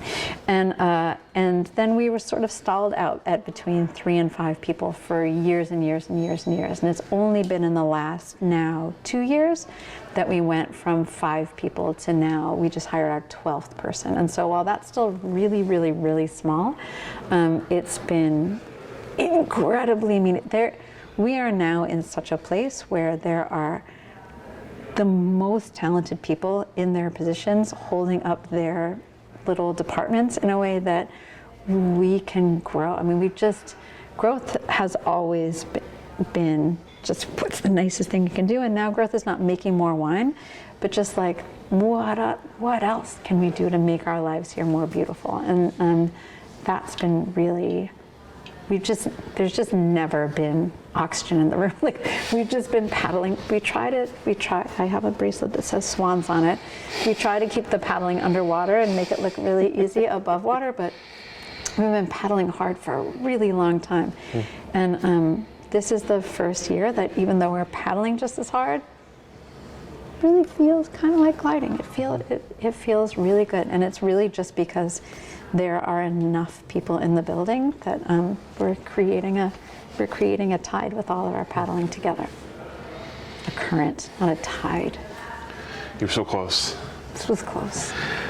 So you mentioned, I mean, we've talked to a lot of people that you've mentioned in that, kind of a lot of people who've been in Antica Terra at some point or another. And one thing that comes up a lot is intentionality, and you've talked about that already, kind of the choosing beautiful, choosing the, what is the best decision at this point. I'm curious about that in practice, and finding people to go along with intentionality and taking every decision at that level. How has that gone for as you've built a team? And when you think of intentionality, what is intentionality to you? What does that mean to you? How do you define it? Yeah, I mean, look, intentionality is one of those hard words because it has its definition right in the word, right? It's just acting with intention. And I think I sat on a panel once during Feast, and the moderator of the panel said, "Intentionality is the enemy of great wine." And what he was saying, well, I don't know what he was saying, but it is true, right? Like, just having an intention does not make for good wine. I think it's a sensitivity, and it's a vulnerability, and it is a willingness to follow whatever beauty looks like or whatever feels like the highest best, even if you think you're moving away from easy, right?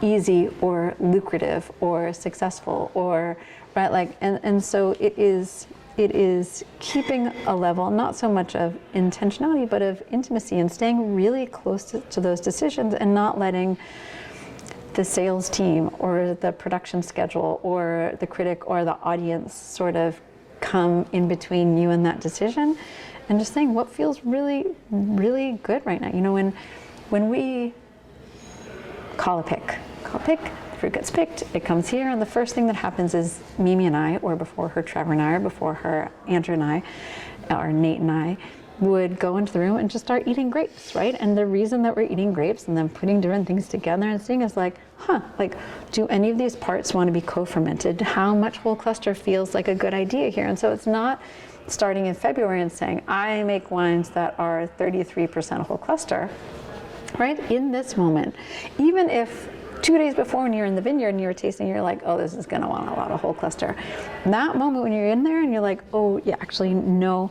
And it's just trusting that decision in that moment, that all those little tiny nano decisions are going to string together into something that is a tessellation pattern of a spirit, right? And so less an intentionality of like a direction of where you want things to go, but just a trusting that if you're making decisions that make sense to you, somewhere between, right? If you can screw your brain onto your spinal column and the heart is somewhere interacting, right? If you're making decisions that make sense to you, that everything is going to follow a path, so that in the end, right, like maybe all the wines are a reflection of Mimi's just wild control, and not as in controlling, but just capability, and my hand-wringing nervousness.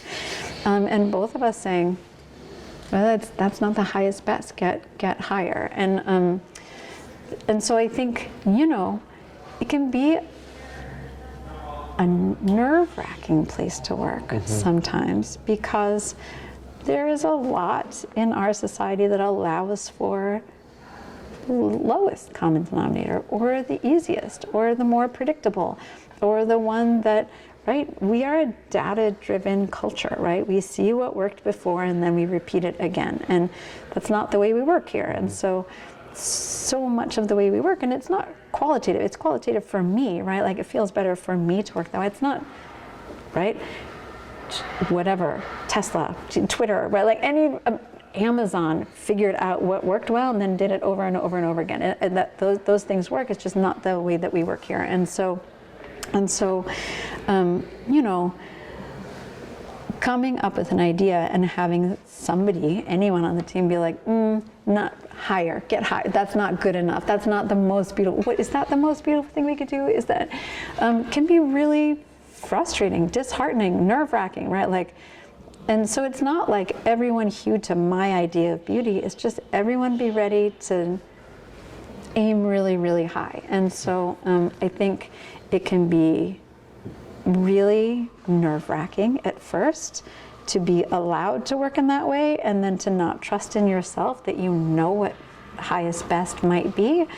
And then for the right person, it's really freeing. There's just not that many jobs in the world where somebody says, go do the most beautiful thing, and we'll worry about the financials. We'll just trust that the financials will follow the work, that if we're always working in this way, and, you know, in everything, in the way we treat each other, in the way that we treat our clients, in the way we manage our vendor relationship, right? Like, vendor, don't say vendor. That's a very unsexy word. That everything else will follow, and that the business will follow our lead. You know, it's not that there aren't people who have hated, right? Like there is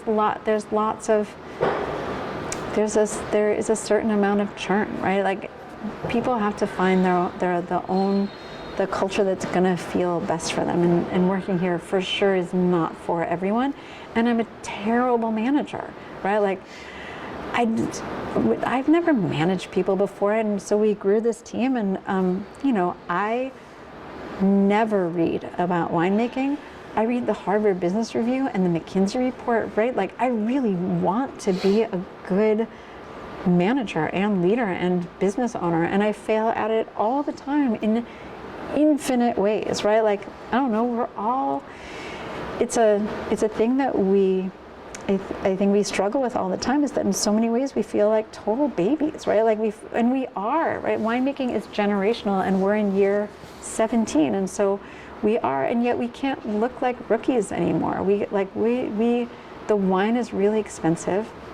We've been around the block already. Like we have to act with a level of expertise that we don't often or ever feel in our own bodies, and yet we know that, right? Like again, swans, right? Like, and so yeah, that's what I can say. Did I answer your question? Absolutely. So you mentioned, obviously, you have the Antica Terra has a reputation in the industry. You have a high price point. It's not a single bad reputation in the industry. I mean, it's okay. We can talk about any of the bad parts too. What I'm curious about is where you feel the role of Antica Terra is in the industry. How do you feel you fit into Oregon wine, and how do people respond to you? Well, I don't know how people respond to me. I think we just had a wine writer in town, and his overwhelming opinion of what he was seeing in Oregon is that we lacked confidence. And what he meant by that was, there's so much great wine. You guys are doing such incredible work. How come you guys you're not crowing about it, right? Like why don't, and I think part of the incredible humility in this community is the humility that exists as a cultural vein in this community is part of what makes it so beloved and charming and lovable, right? Like it is a huge part of and I feel weird saying who we are here, because I only got here in 2006, but what was created long before I got here culturally by everyone and all the incredible magic makers that came before.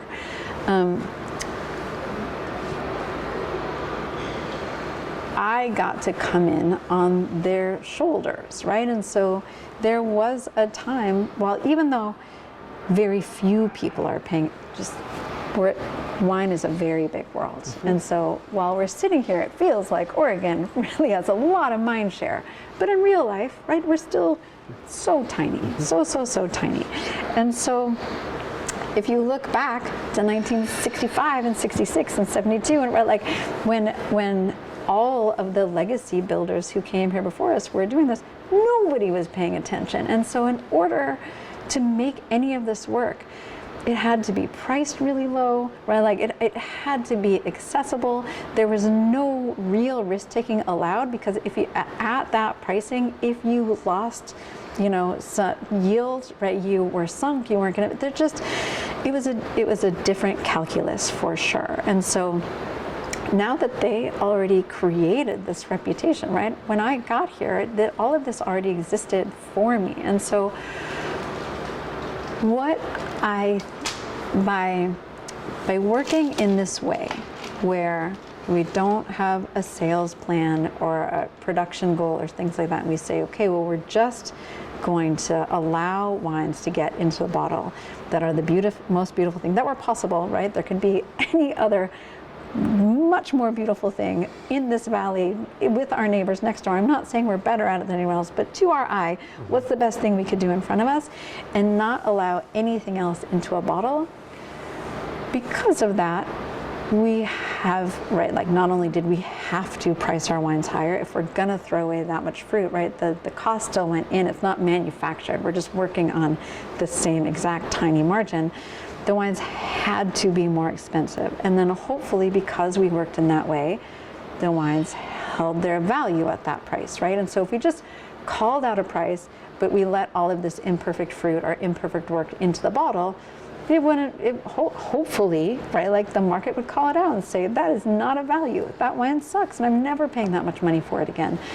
But because we allowed ourselves to work in this way, because there was a tension before we ever got here, and then because it had, right, like, then there has been some support from wine drinkers in the world who have said, yeah, that is a real chunk of change, and it's worth it to me because that feels like an equivalent value.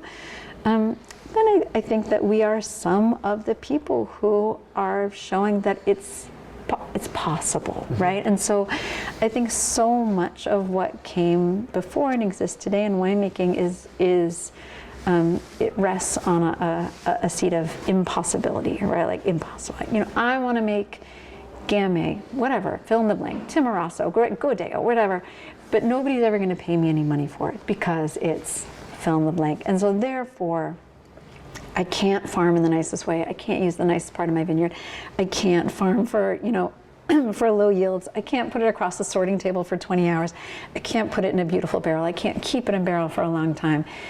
And then the resultant wine doesn't have a very, you know, is not very valuable as a wine. And they're like, see, right, like it was only ever possible to make mediocre. When the reality is that if you just lean in and do the work, anything can have that value. And so I remember once, he would not be mad at me. He would not be mad at me for saying this. I really have the most profound respect for David Adelsheim. Like there are some people in this valley that I get shy around, like just for what they created before I got here and what they continue to be and mean to this community and to this valley in general. And he and I had dinner together in Washington, D.C. once after an event, and he was talking about making Pinot Gris and how, you know, it could only ever be, I can't remember, $18, $22, whatever. And I said, well, if you thought that you could sell it for $100, would you make the same, are you making $100 winemaking decisions, right? Like if you knew that at the end of the line you could sell it for $100 a bottle, would you be making the wine the same way that you're making it today? And he said, I think so. Will you consult for us? And I said, no, I won't consult for you. That's idiotic. I'm nobody and you're David Allis. I can't consult for you. I don't know anything. But I think that is the real, like, yeah. I hope that because we've allowed ourselves to work in this way and it worked, that we can in some way be the first, you know, one of the tips of the icebreaker that put a crack into impossible, right? Like, it is possible to make a Pinot Gris that is worthy of $100. It is possible to declassify all of this and only have what was perfect and allow it to rise in a bottle and not go out of business, right? Like, if we're willing to take these risks and to hold it really high, and it works. I mean, keep work in lowercase, like whatever working looks like, but we didn't have to close our doors yet. And I'm proud of the wines that we've been able to make, that hopefully we can just be one tiny point of light of all the millions of points of light in this valley that say it's possible, right? Like just, it's possible. Because most everything is. And really at this point, you know, right, like, look, you've interviewed most or all of them. That Nate has high you, that Graham, and like, look, I have nothing to do with any of it. All of these people had it in them before they got here and took with them, right? Like I am nothing to any of these projects, and I would never ever say I was. But like, look, if anyone in this community can use this as a practicing ground to take some risks and do these things and work in this way, right? Like Chad has his project, and Nate makes his wine, and Graham makes his wine, and Tom Caruso worked here, and Matt Perry just got hired as the winemaker of Double Zero, and he worked here darn hard. Like if we can create an incubator. And so I don't mean that anyone's going to learn anything from me, but if we can create space where working in this way is possible, and that the idea of it's possible is a real enlivened philosophy, and that people get to sort of practice working in that way when it's not their own money and it's not their time, and then take that into the world so that we all feel a collective more confidence that good work matters, and that it's going to be rewarded, and that it's okay to work in that way, because work in that way has always existed. It was just not clear that it was going to be rewarded. If we can, for the tiny moment that we exist as part of the greater conversation of wine, if we can be one person who loudly says, you don't have to compromise and possible is possible, that would be really exciting. That would be really, really exciting. That would be a win. Because it's not so much about the wine, right? The wine that we make, it's a dumb, somebody's gonna get really mad at me for saying this, but the wine that we make is either good or not good, right? Like, and honestly, we're not really going to know for another 50 or 75 or 125 years, right? Like, if our 2012 is showing well today, cool, but it's 50 years from now where it really matters. And so the wine itself is more just the medium for us to be able to pursue work in this way and relationships in this way. And so if we can be the dummies that take the risks, that allow other people to have a little confidence that risk-taking is okay, that feels like an okay place to be.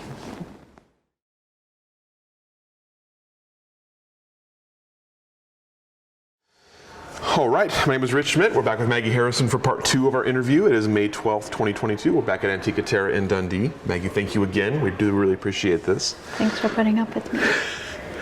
So in the first part of this interview, you talked about creating space for people to rise as being a big part of your role, and you also talked about the sign on your wall over there that reads "No Compromise."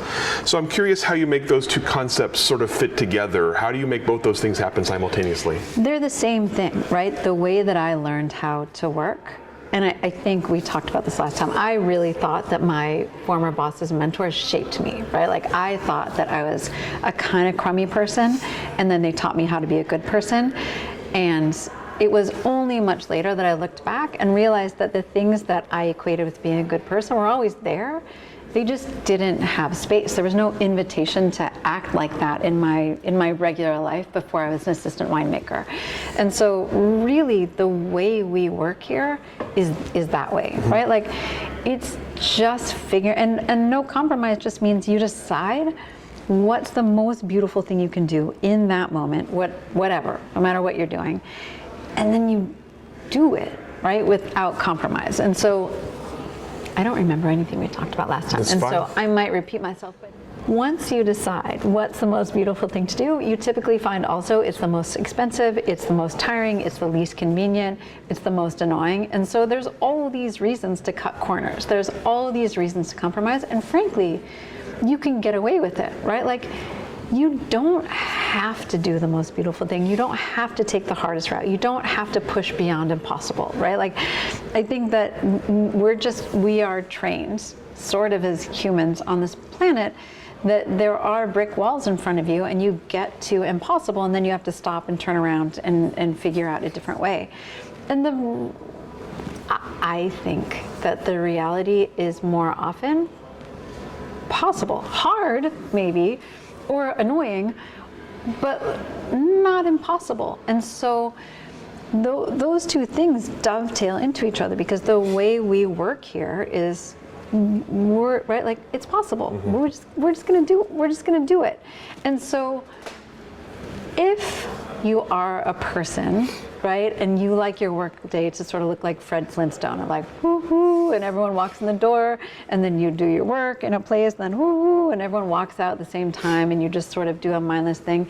And like you run up against impossible all the time. You say, oh, too bad, that's impossible. Like, oh, it would be really cool if we could do this with the fruit, but then we'd have to work round the clock, and that's impossible. If you just decide, right, like if that sort of framework of possibility is comfortable for you, which it should be because that is actually comfortable, right, then working in this way isn't gonna feel good. But we just, right, what I learned about where I worked as an assistant winemaker is they just created space for more, right? Like if I was willing to go beyond impossible and find a way to possible, there was infinite runway for me to go after it, whether it meant working around the clock or like sorting out, right, like putting the pepper and the salt together and then picking out the pepper by hand, like whatever, you can do it. Hard, yes. Possible, yeah. And so here, it's not so much like trying to teach people the way we do things. We just work the way we do, and if that is, right, like if it is in you that you just wanted to like do it better, try harder, right, like go beyond where you've been before, like see, like get curious, see what happens if you slow it down, or if you, right, like whatever, all those different ways that for us equal no compromise. If that's a way of working that feels good, there's so much room to expand into that. And so it is really, when we talk about making space, all we can do is sort of keep our eye on the prize, right? Like just keep our eye on the summit and really just keep sort of aiming for thinner air. And then, right, for people that climbing feels like fun, it's really exhilarating. I used to go on trips where I walked uphill all day, and I look at it now and I'm like, that was the dumbest thing I've ever, who would walk uphill? I would never do it ever again. And so it's less about trying to make somebody want to work that way and just creating an invitation where you're allowed to. You're allowed to seek out the highest possible answer. And right, like, it's not that we don't come up against any obstacles, right? Like, I know what the highest possible answer is for fermentation vessels in there. I can't afford them, and so we're all in garbage cans, right? It's not like there's just yes all around. It's just how close to yes can we get all the time, and how many yeses can we throw out before we have to walk it back a little to get to the most reasonable no. Does that make sense? It absolutely does, and it actually leads into the second question I was going to ask, which you may think you've already answered, but we talk about that, walking that line between most beautiful thing and business decision that makes the most sense for you and your people. So how do you find that line? How do you find the decision where I'm making the most beautiful decision except for this? Well, the problem is, right, is that we almost never make the business decision. So most of the things we do are not constructive for the business. If when you say the business with a capital B, you're talking about a balance sheet or a P&L or a sales program or a sales initiative, right? Like, and so we typically just don't make those choices. We don't. You know, I might have told you this before. This is the problem. This is the challenge of a part two, is that I should have watched part one first. So I'd be like, yeah, I already said that. But, right, Andrew Rikers used to work here. He learned it from Jim Prost. It was, you got to make the wine first. And so we make all the decisions based on what is best for the wine, or if there's no wine involved, what's best for the people in the building. And then just trust that the business will rise to follow. If we're keeping the intensity and the integrity really, really high, that everything will rise to meet us. And so, you know, like right now, there is a sort of specific tension where I only have this table and I have a table in that room. So, and so I can only see a certain number of people a day, and I would love to have more people experience the wines. It's right because we breed an intimacy to be able to be at a table and experience the wines with Tim's Food in this way. I want everyone to have Antica Terra wines that way, and yet there's no space. So when we look at something like summer, we say, oh, there's so many more people around. We could do more.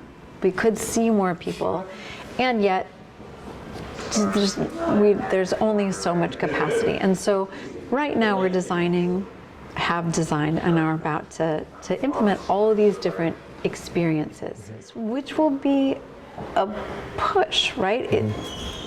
Going in a helicopter and going fishing and crabbing and then drinking these wines at a crab boil on the beach so that you get a vernacular culinary experience. Because what happens here, sorry, I know I'm going off piste for a second, but no, please.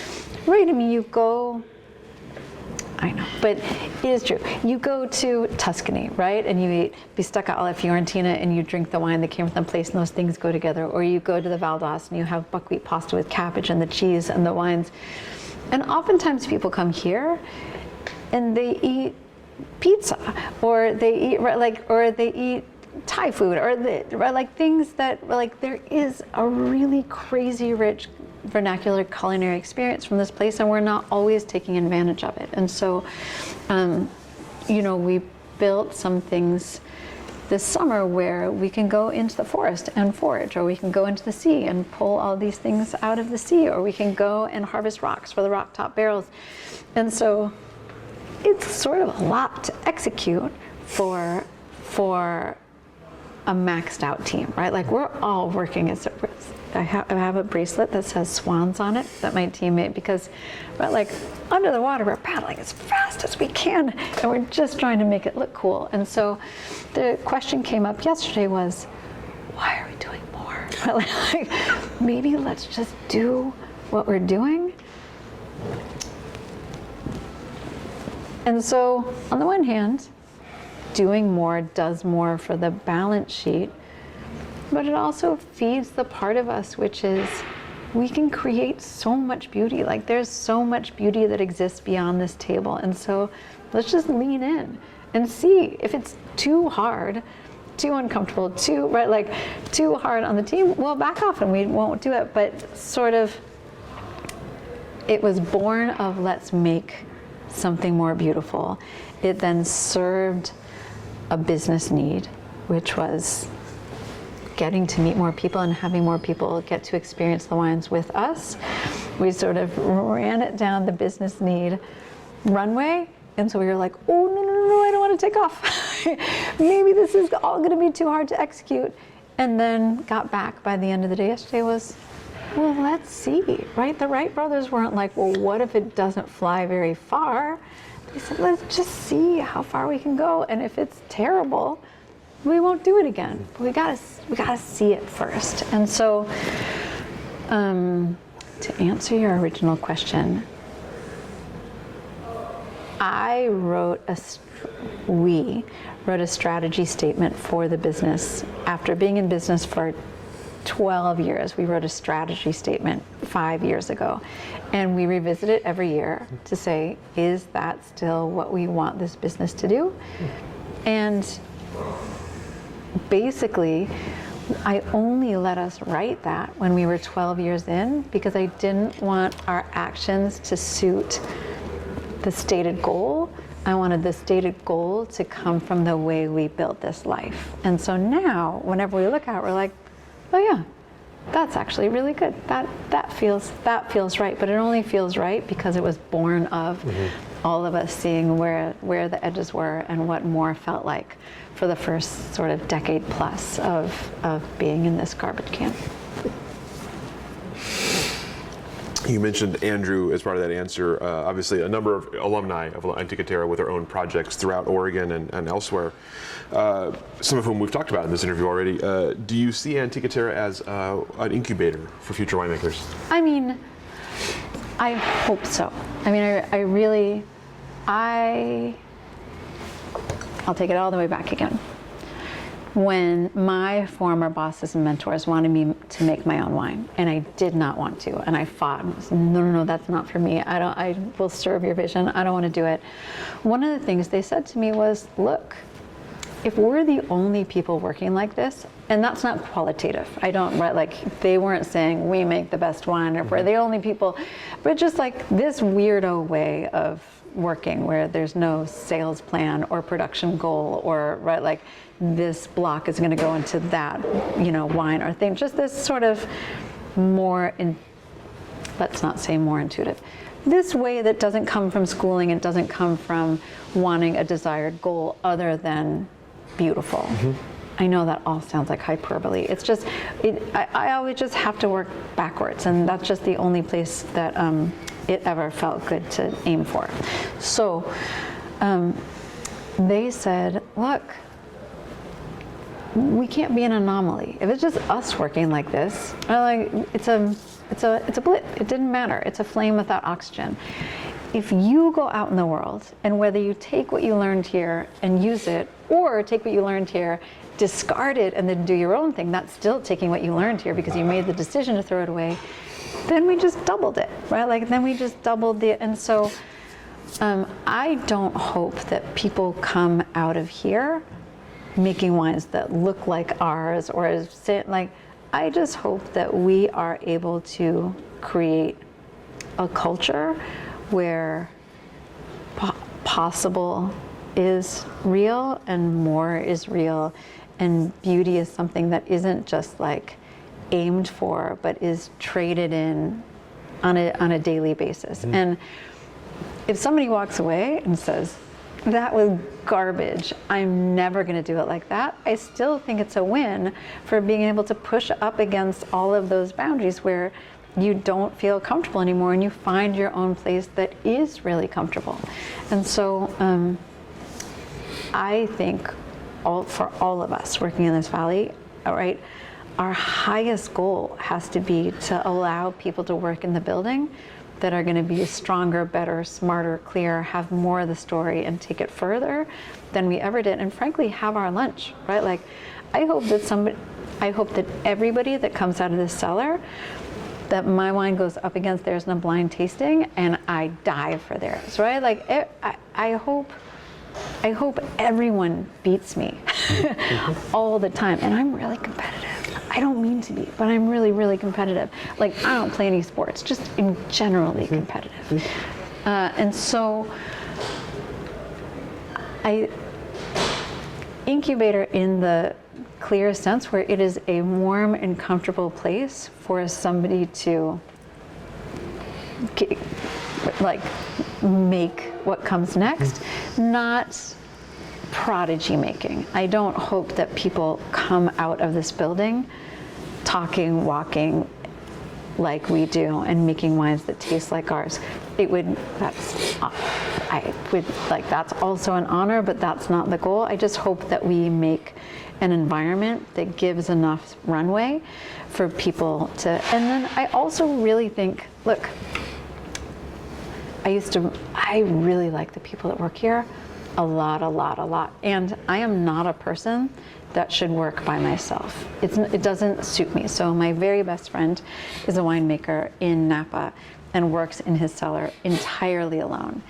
And I think that is incredible and so noble and so pure, right? If there's a thing that exists in that wine, it is only from one emotional perspective, right? It is only marked by one person's moods, feelings, work, mistakes, everything. And I think that is so incredible. If I were alone in this building, I would sit down. I would cross out the no in front of compromise on my first day. And I'd be like, who's gonna know?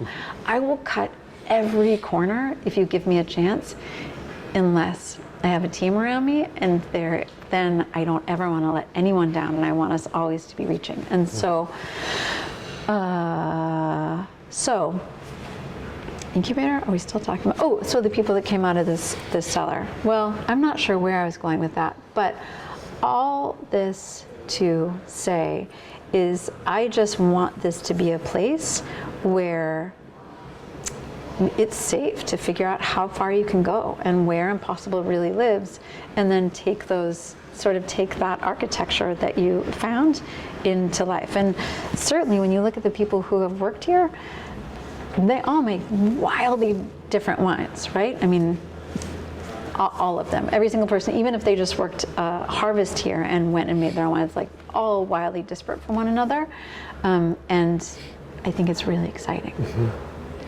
Shocking to me, honestly. Really? Having had as many wines from as many of your alumni as I have, I was shocked by how different they were. I don't know what I expected, but I expected more of a through line, I guess. I mean, I get, part of that makes me feel like the wines are all the same because, right? Again, when I left California and left the winery of my former bosses and mentors, people, right, their wines were really famous, are really famous and incredible.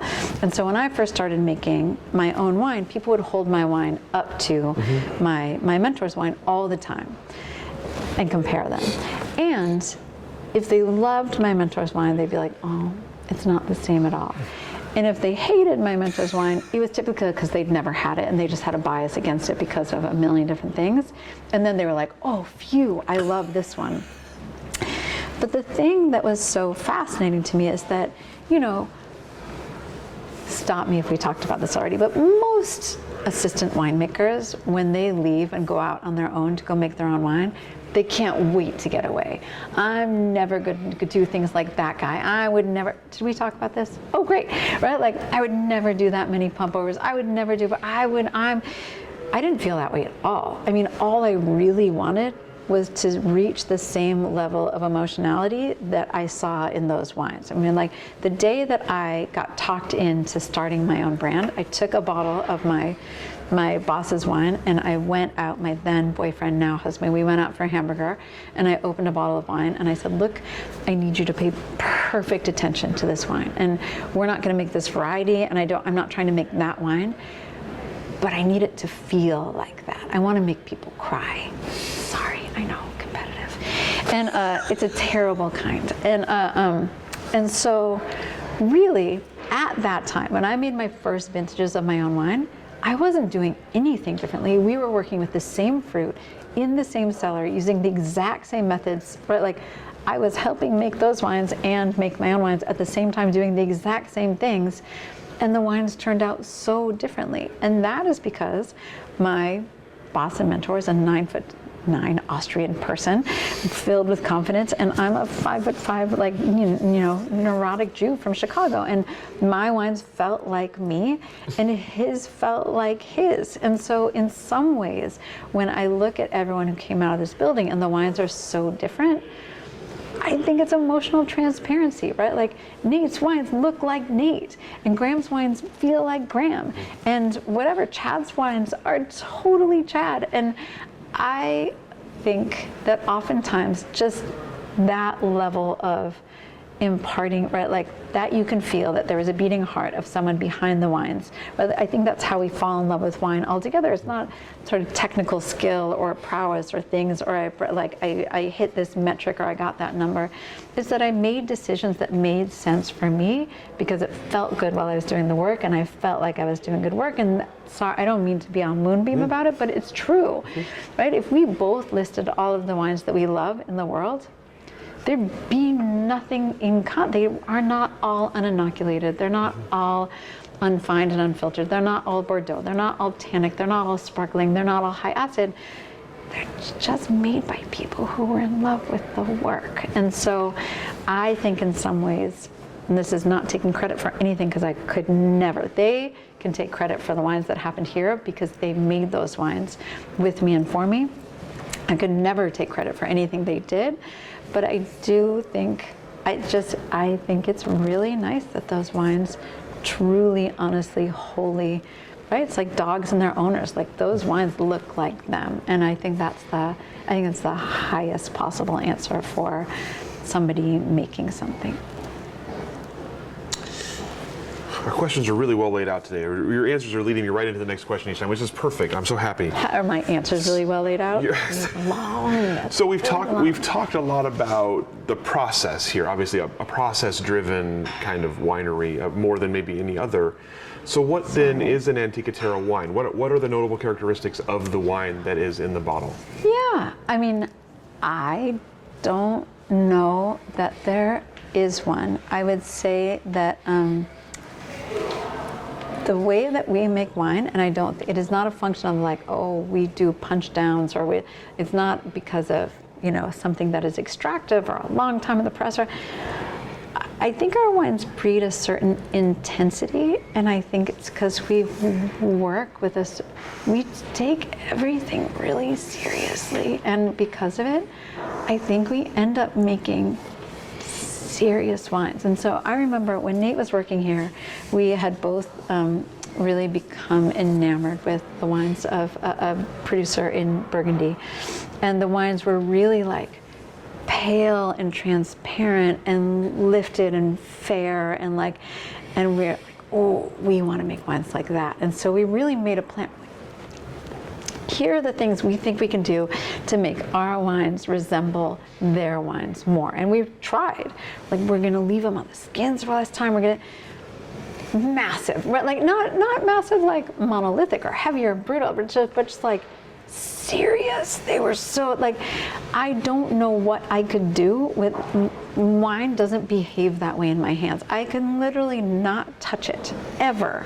We can leave it in a fermenter and it will never be like pale and fair and transparent. Like I don't know what it is about this energy and these people, but I do think that there is a seriousness and a certain intensity that comes with the wines. And then the other things I think are temporal, right? And because what I mean by that is sometimes the thing that is an identifier about our wines is only in comparison to other wines at this moment. And that's only because I'm not smart enough to follow a trend. If you said to me, I need you to make wines that, look more like this and behave more like that, like I don't have enough skills. I didn't go to school. I'd only worked in one-person cellar before.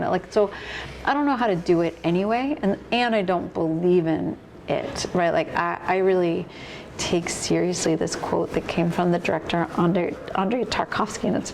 But it basically says that, the role of the working artist, I would never use that. I'm not calling myself that. But in his work, as a director was saying, was that when you stand so squarely in what you believe to be true, even at the expense of the pleasure of your own work, which I would never allow for, although sometimes it gets harder here than it really needs to, if we were just going to get things done, that, you essentially he's saying you don't bend the will of a critic or an audience or your peers or the culture, right? Like you stand where you know it, right? Like you see beauty and you don't sway, and that feels really comfortable because I'm really good at keeping my head down and I'm really bad at charting course.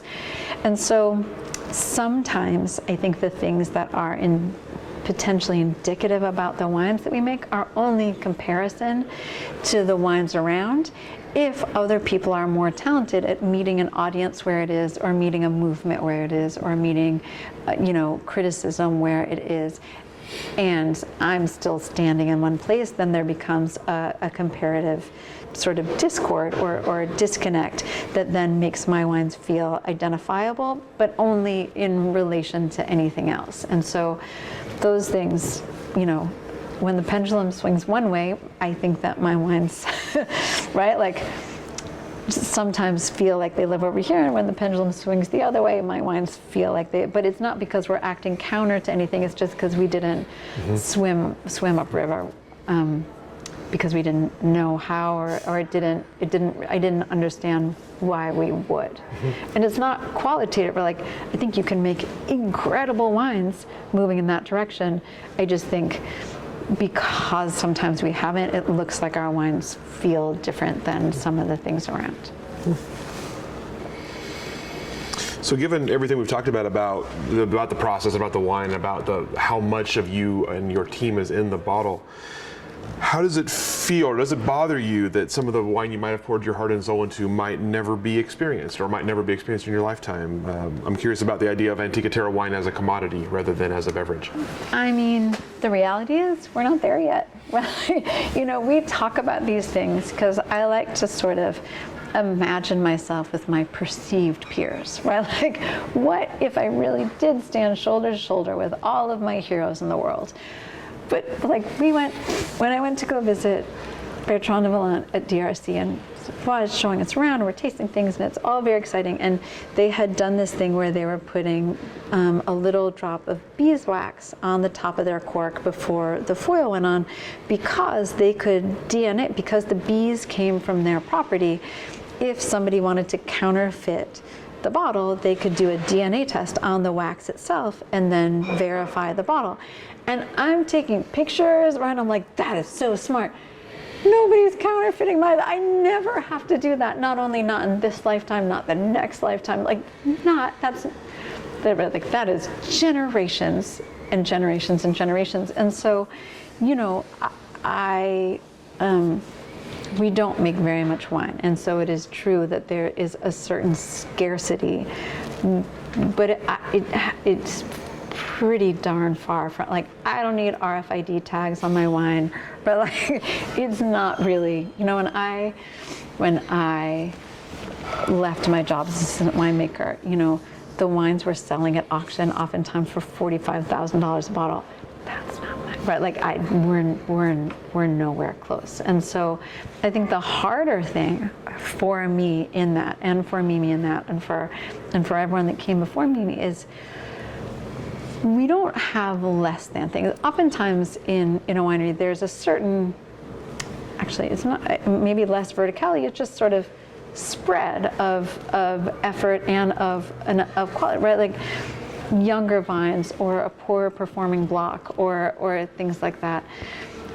It's not that because we're not 100% estate, right? We only have our own little vineyard, and then we have carefully chosen, right, like the land that we lease from these other owners, and so there's no less than. And because we don't allow a sales program to call out what we're going to produce, we have not said we need to make a wine that's $18, $22, whatever, something that is an entry-level wine. And so we gut ourselves for everything, right? Like, we go all of the way in everything. And then when we get to the blending table and we pull a sample from every single barrel of wine into a sample bottle and go taste through them, the hardest part is that there are just failures. And you know, we went for it. And so I think what's hard is not that, right, people are drinking my wines. Nobody's getting their retirement off my wines at all. But I think what's really hard is that we fail a lot. That's a lot of failure to countenance, right? And it'd be one thing if you did compromise, right?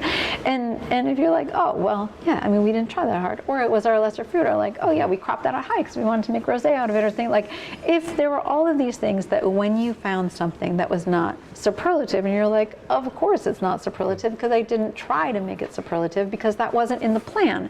We have a real need for things that are not up here, then there's a rationalization for something being less than. Here, we really tried really hard to get everything to be up there, and there, I mean, if you look at sort of our, you know, we all do it our own way, but bright red, you know, sinks, like sink, failure, terrible, not going anywhere, throw it down the drain.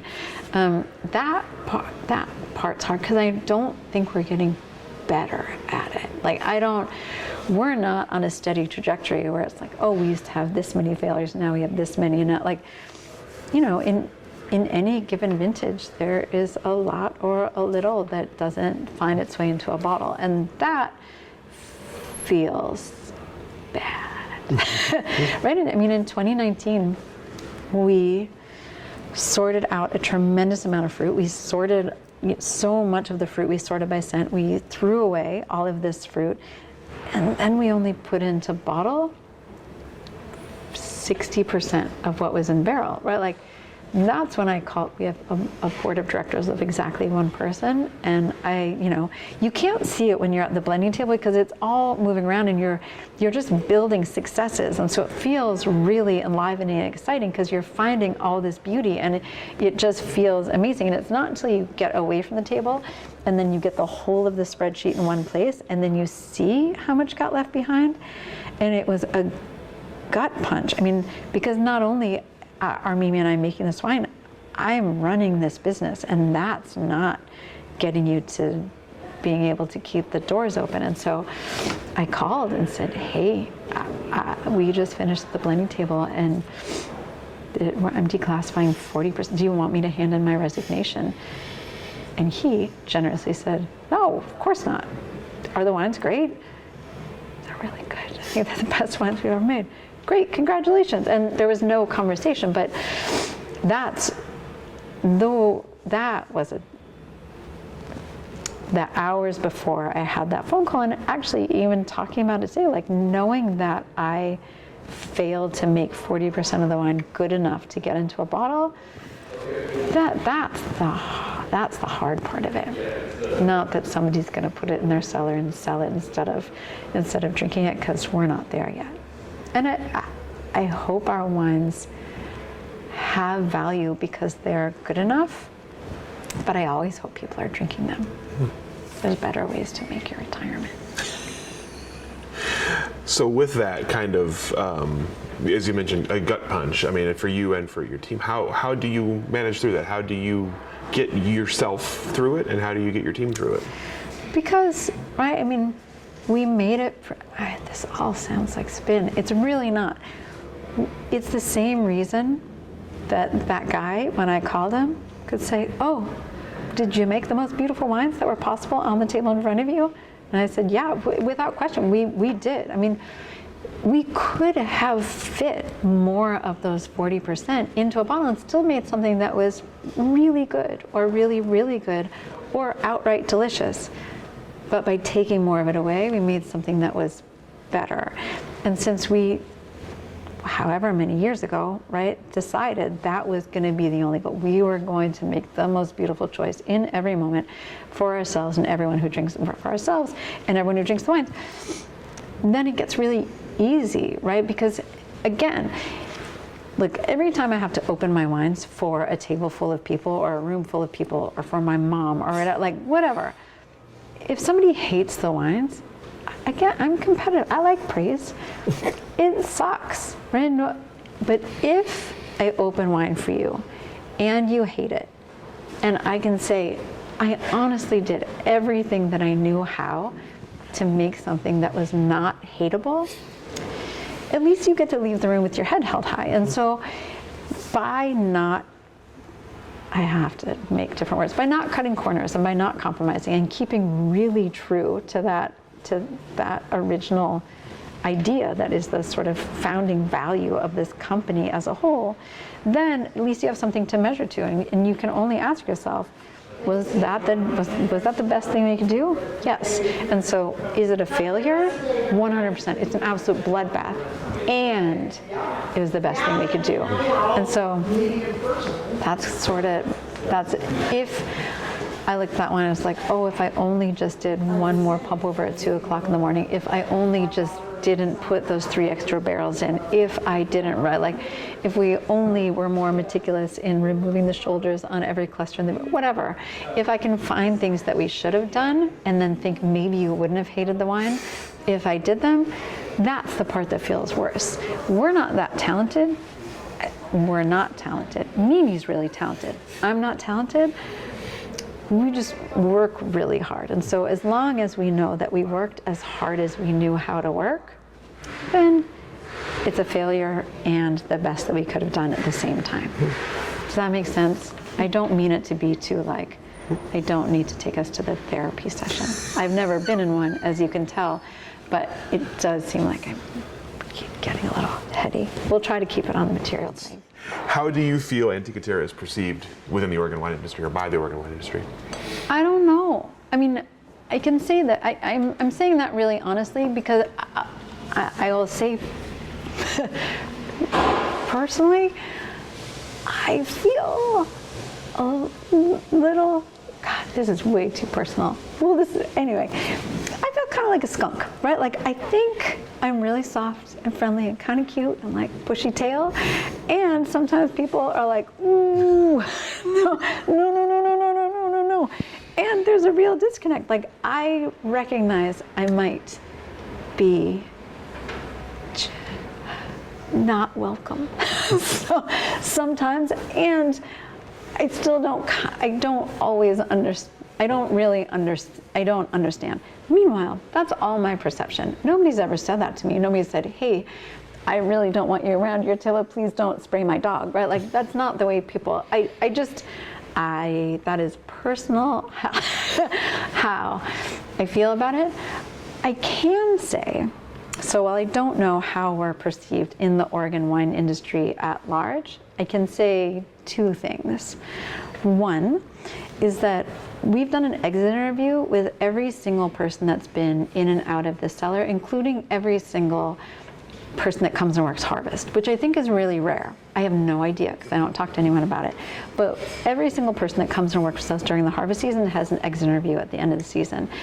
And we learn so much about ourselves, about our work, and so what's really the nicest thing that happens in those exit interviews is when somebody, and it happens all the time, when people give us back the way we feel about the work in their answers. Because the thing is, like, you can paint no compromise on the wall. Those people are with us for 3 months, 24 hours a day. Like, there's no place to hide. If that did not reflect the way the work happened, we would hear it back. Like, we would get so much noise back at us. And it's not what people say. I mean, what we hear back is this really beautiful reflection of what I think are our core values that we've brought to the work in the first place. And so that, like, the day that we have a set of exit interviews and what I hear back is, that's bullshit, right? Like, you got, then I know I got to step aside. Something has to happen. But I can say that for the people that work in this building, you know, one of the, this is so dumb. One of the questions that we ask, and it's a whole, like, what was most satisfying, what was not, like, what do you think it takes to work here, right? Like, if you were hiring someone, I think I took these off the internet. And one is, you know, how would you describe the culture, and then it's in quotes, or feel of Antica Terra? And we hear really cool things back, right? And what oftentimes we get back is, oh, when I go out in the world and I tell people that I worked in Antica Terra, they gasp, right? And I don't actually know where the gasp comes from, right? Because it's not like saying you work at Screaming Eagle or Raveno or like, I don't know where the gasp comes from, right? Like, oh my God, you're crazy enough to work with that skunk, right? Like, I don't know what's behind the gasp, but I know that for the kid, don't call them kids, I know for the person that worked harvest, that went out into the world and said, oh yeah, I'm going to Oregon to go work for Antica Terra, and somebody's gasp, it feels really good for them. And so it could be a complete farce, and that gas could be like, you're gonna be made into sausage, you're never coming out of this alive. So I think that Mimi and I, and everyone that came before Mimi, get this really sort of constant feedback of, so that we're not just breathing our own CO2 out of a paper bag. We just don't just say the same things to each other and think that it's true. That we get this really constant feedback from people who only know us in a really intense way for a short time, of whether we're walking the walk, and whether those things are palpable even if we don't say them out loud. Because, you know, we don't say all these things that I'm saying to you when we're working harvest, but sometimes all these things that I'm saying to you come back in full form in an exit interview because the work really gave rise to that conversation in the first place. And so that's really nice. And look, it's not all positive. We absolutely hear back the places where we are too hard or too, right, like where we've created blind spots, or we get real, at least for a quarter of the year, we get real-time feedback on who we are and how it feels to be a part of it. And then I can say the other part is, I'm really, really, really, really humbled to get to work in this community. And I feel really, there are real heroes in this place who have been here far longer than I have and have made far better wines than I have, that know more than I, just like, to work alongside Steve Dorner or Michael Etzel. Don't even get me started talking about Mimi Castile, Tony Soder, right? Like, and so there are really tiny, rare moments where John and Terry at Cameron, like where I get just tiny glimpses of what this place is through their side of the prism. And when it's favorable in any way, like when the light shines and there's a rainbow, it feels very tenuous, and it makes me feel very, very proud. And so I don't think it's always rainbows. I think it's a mix of skunk and rainbow, but when it's rainbow, I think it's, obviously we all think it's really nice. Anytime somebody looks at the whole of our work and thinks that it's additive to this community as a whole, it's really nice. And I cannot say it happens often, but sometimes from people who are really important to me, it does, and it's cool.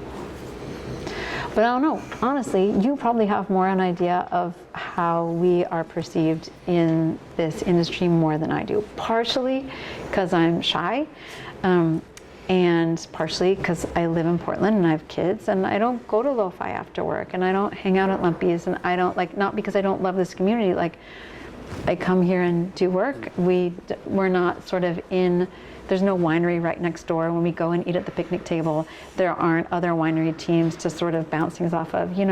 We walk into the garbage can, do our work, and walk out of the garbage can. And so I don't think I get as much I don't see sort of the tessellation pattern of how the work manifests itself, or how it's perceived out in the world. I can understand all that. On that note, you mentioned kind of the industry, and tell me about your initial impressions of Oregon, having come from such an interesting place in California, an interesting part of that industry. What were your first impressions of the industry here and of the people in it, and how has it changed? Yeah, I will. So I was dead wrong about this place, 100% completely dead wrong, and it was really only about the people, because I didn't know anything about the place at all altogether. And so when I got here, the only person that I knew was Dick Shea, because at the winery where I worked in California, we had worked with Shea Pinot Noir from 1996 till 2003. And so I had a relationship with Dick just from talking on the phone and organizing trucks and things like that. And so when I got up here, he was the only phone number I knew. And he asked me if I'd like to work with fruit. And I don't know what it looks like now at Shea, but at that time there was a 16 winery waiting list for getting Shea fruit. And because we knew each other he said, I'll get your fruit this next year. And so he, at the time, for years and years, Dick used to have a dinner where all the people who made wine from his vineyard would come, and they would bring 2 bottle or however many different wines they made from his vineyard, barrel samples, and there would be a big flight, and we would taste everything blind in 3 or 5 bottle or pour tastes, and just numbered. And then, we would get through 3 or 5 wines, and then Dick would say, okay, number 17, does anyone think that's their wine? And first of all, the winemakers got it wrong all the time. And I didn't have a wine on the table because he had invited me to be a part, but I hadn't worked with any of his fruit yet. And I was just sitting there thinking, when I get to be, I will study my wines. I am going to be the one that at least knows my own wines on the table. And I could, right, like now I know just how hard it is, but then I was like, come on, I gotta be able to pick out my own wines.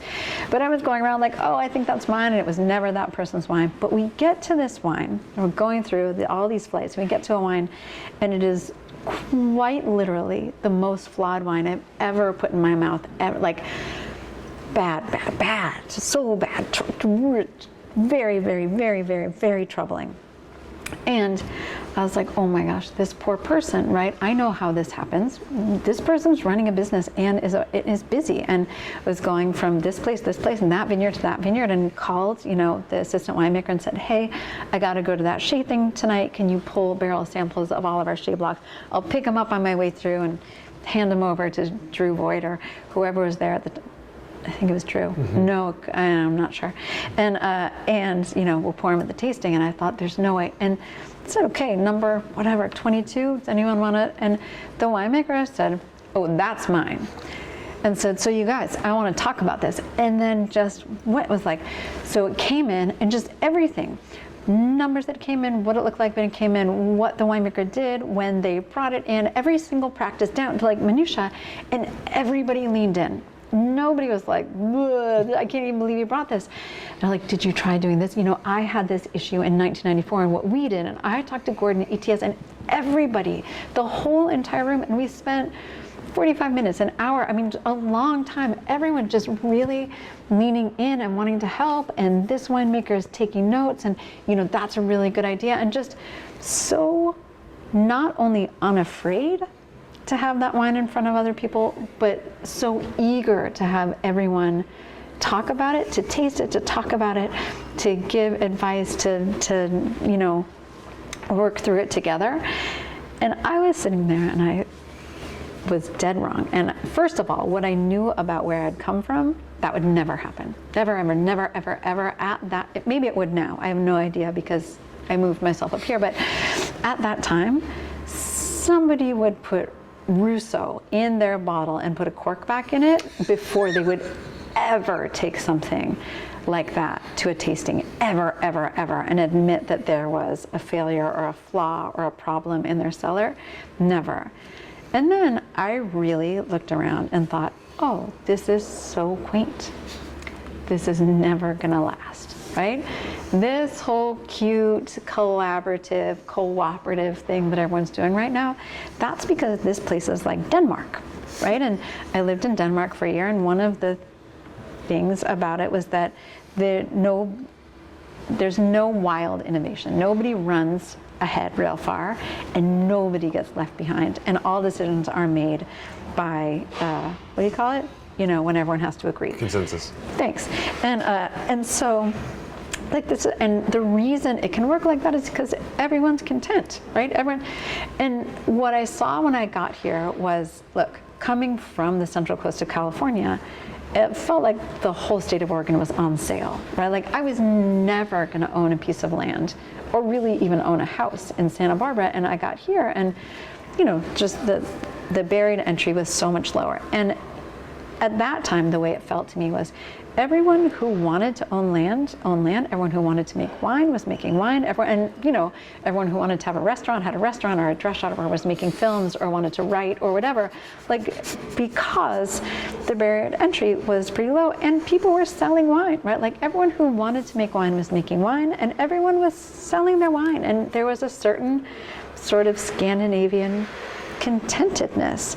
And I thought, well, that can't last, because pretty soon somebody's going to knock it out of the park, right? Like everyone was sort of running in the same really wonderful wolf pack. And I said, somebody's going to have wild success, and then all this collaborative stuff is going to fall away. Or big money's going to come in from California, or like famous people are going to come in from France, and like or people are going to start to fail, right? Like people will fail and go out of business, and as soon as any of those stressors start pushing on this sweet, sweet little Danish wolf pack of human beings, right? Like there's no way they're going to snarl back. It's going to fall apart, right? Like everyone's going to turn into werewolves. And I was dead wrong. And I used to put time on. I'm like, we've got 5 more years, there's 10 more years of acting like this. And I was 100% completely wholly wrong. Like, and we owe this only to the people that came here first, right? There is a culture, right? Like there is a fully baked and mature culture of cooperation and collaboration and community and transparency and is everyone transparent all the time? Are people telling you stories instead of telling you the truth? Yes, got it. It's cultural, right? Like, look, we talk about it here all the time, right? Like, Roland Velich, who makes the Morich wines in Austria, whatever. We were talking once, and he said, "Look, winemaking's not natural. It's cultural." And it was during what we were talking about natural wine, and he's right? And so much of what the wines feel like here, and the way people work with each other as, you know, sort of as wineries and growers of neighboring wineries, of people who come, like, that culture, right, was born long before I got here, and it is not only do I think it's durable, I think it is indelible. I think it's, I came here thinking that it was really fragile and quaint and naive, and now I think it's bulletproof. I know I'm going to be proven wrong, but it feels bulletproof however many years in I am. How do you think that's possible, given all the things that have changed in that time? I mean, you go from you talk about a fairly small group of founding winery families 50, 60 years ago, to what we have now, and the amount of wineries, amount of vineyards, amount of interests, amount of money. How does that carry through? How has it survived? I mean, I don't know, but I will say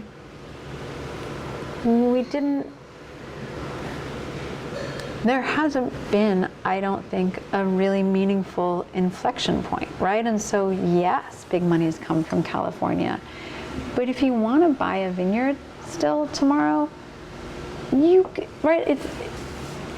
We didn't get to the place where scarcity broke everything down, or a wild disparity in people's success broke everything down. And, you know, I don't mean to be gloomy, but certainly if we look at the acres of Pinot Noir planted in this place, I don't see a commensurate appetite for it out in the world. I mean, I do think that we are somewhat out of balance, and balance can always be regained in any of a million different ways. And so I think unless we continue to keep our eyes open and be really clear about the decisions we're making, and how we make decisions about how much we're going to make and what we make and how those, right, like, we could easily get to a place where we force that inflection point because there's simply too much wine and too much fruit for the amount of appetite that exists in the greater world of wine. But I think people here are pretty sensitive and pretty humble and pretty clear about finding real authentic homes. And I mean this not like my wine goes into your house, but that there is, you know, there is a place for their work to go that makes sense in their life and in the greater world of wine. And I don't see a lot. In my experience in this valley, I just haven't really seen a diminishment, and I think that is more a function of personality and of will than it is of field conditions, right? Because all the things that I predicted would create cracks in this cultural foundation didn't happen, and so I think that to date, the spirit is stronger than the field conditions are challenging. Mm-hmm. So I realize we've talked all this time and I never got the origin of the name Antica Terra. So since we have a moment here, tell us why we're called Antica Terra. Yeah, I mean, so I didn't name it Antica Terra. So the Antica Terra Vineyard was planted in 1989 by two people who were not me, to whom you should speak if you haven't. Have you? I'm not. So the Antica Terra Vineyard was planted by Mark Peters and Marty Weber. And they were, and Mark and Marty, if I get any of this wrong, I'm really, really sorry. They were friends who went to school together in New York, and I'll make it short. They came to the Willamette Valley, because I'm gonna get something wrong in there. They were friends, they came to the Willamette Valley, they bought this piece of property, they planted a vineyard, and they made wine from the vineyard from 1992 until 2004. In 2003, they, as friends, had a personal breakup, and Mark left the company, and Marty retained the company. This feels really bad to just keep calling it a company.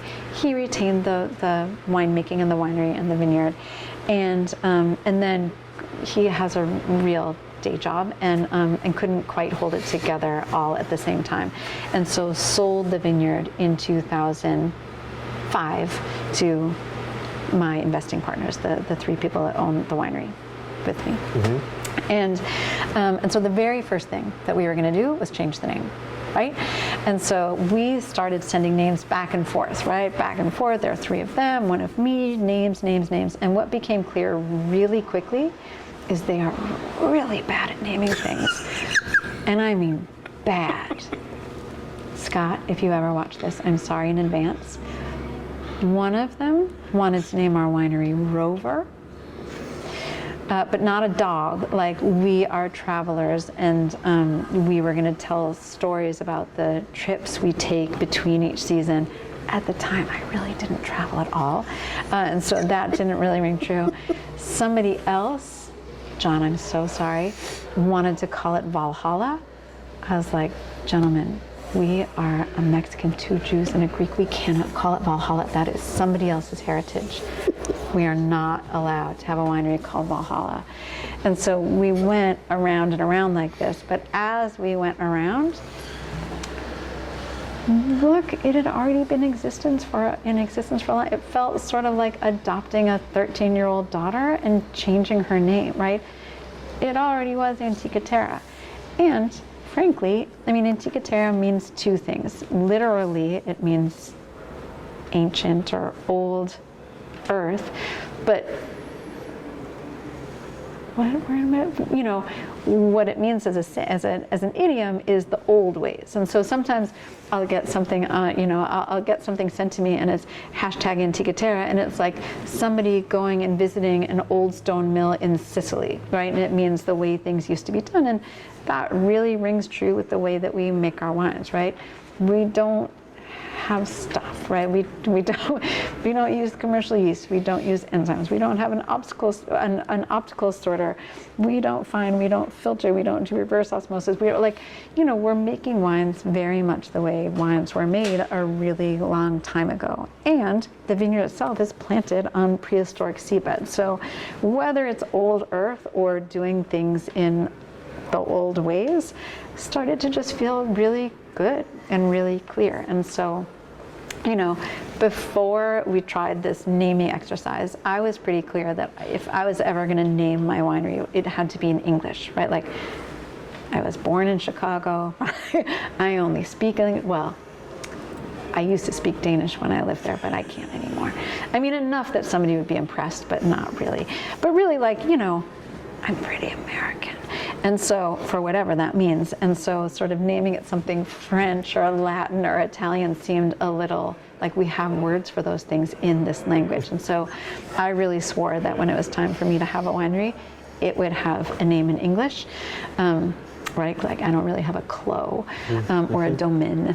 But, we got a name that was not English, and it really suited, right? In the same way, right? Like, it looked like, the dog looked like the owner. And so we kept it. So given where you are right now and all the things you are doing and working on, what do you enjoy most about your work? Really? Really? I mean, the thing that I enjoy most about the work is the people that have chosen to come work here with me.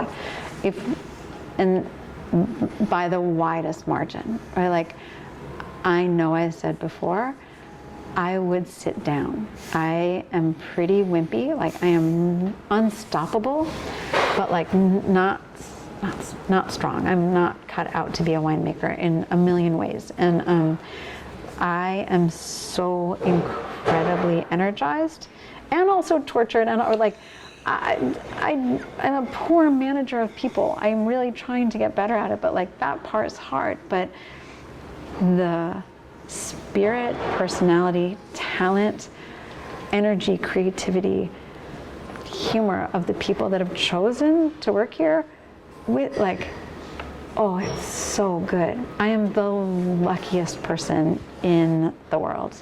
Oh, I forgot something I was going to say a long time ago. You still have that opportunity. It's really okay. And so that's the thing I like best. I mean, look, I will say, sitting where we are today, I did a really poor job of being a friend to my friends during the pandemic. I found it to be really comfortable to to put my head back into my crab shell and not come out. I had been out in the world and traveling all the time, and staying home for 2 years really suited me a little too much. And so, you know, at this point, I have to sort of work on rebuilding my personal life, but I sort of didn't notice for a long time it was lacking, because these people are, I mean, family and best friends, and the people that I choose to hang around with if I have an option. And so I can say that the single greatest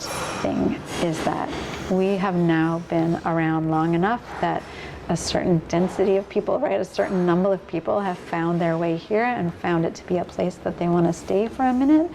And it is really, really fun to think big with a team like this, because they make everything, right? It's easy to say there's no impossible until Mimi literally just makes the big idea happen. And so that, as I learn more that I am a better director than I am a producer, to have a team like this where we can, right, like ideate and dream up the biggest ideas in the craziest ways that are the hardest things to do, and then everyone says, oh yeah, let's do it, and then we go.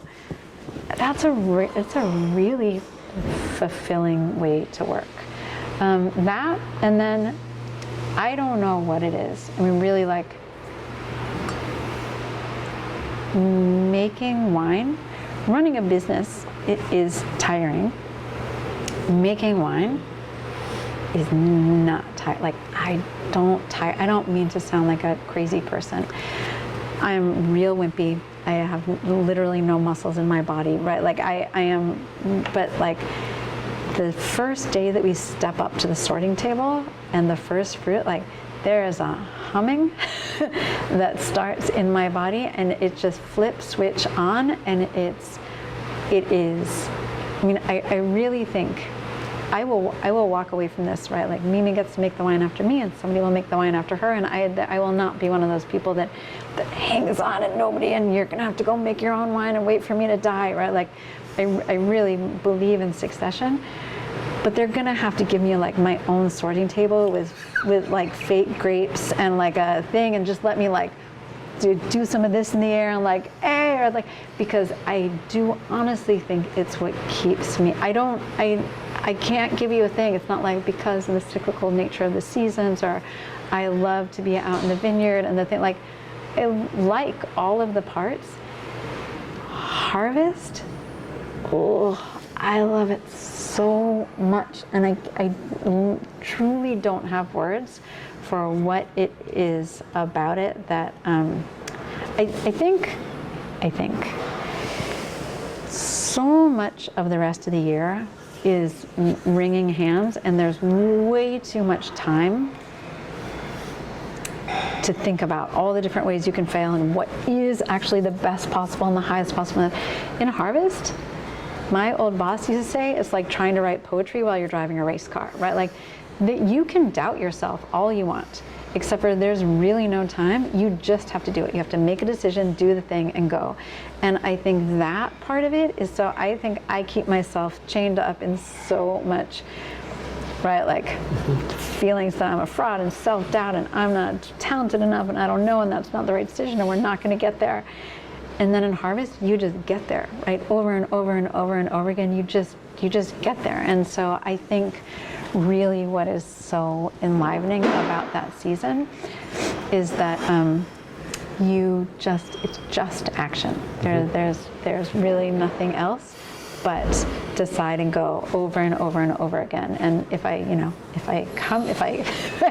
get through this life and get sent back again to live on the other hand, it will be to learn that lesson. Like, you just gotta go. Stop obsessing about every single thing.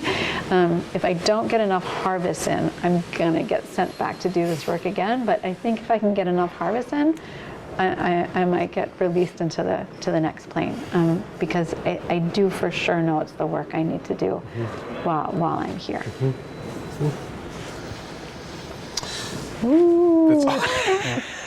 It's a pretty fantastic answer, I have to say.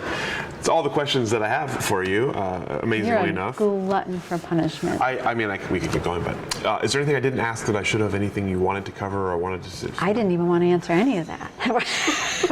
We already went so much further. Just off camera, you can't see the gun pointed at Maggie's head right now. Remember when I said that I was a skunk?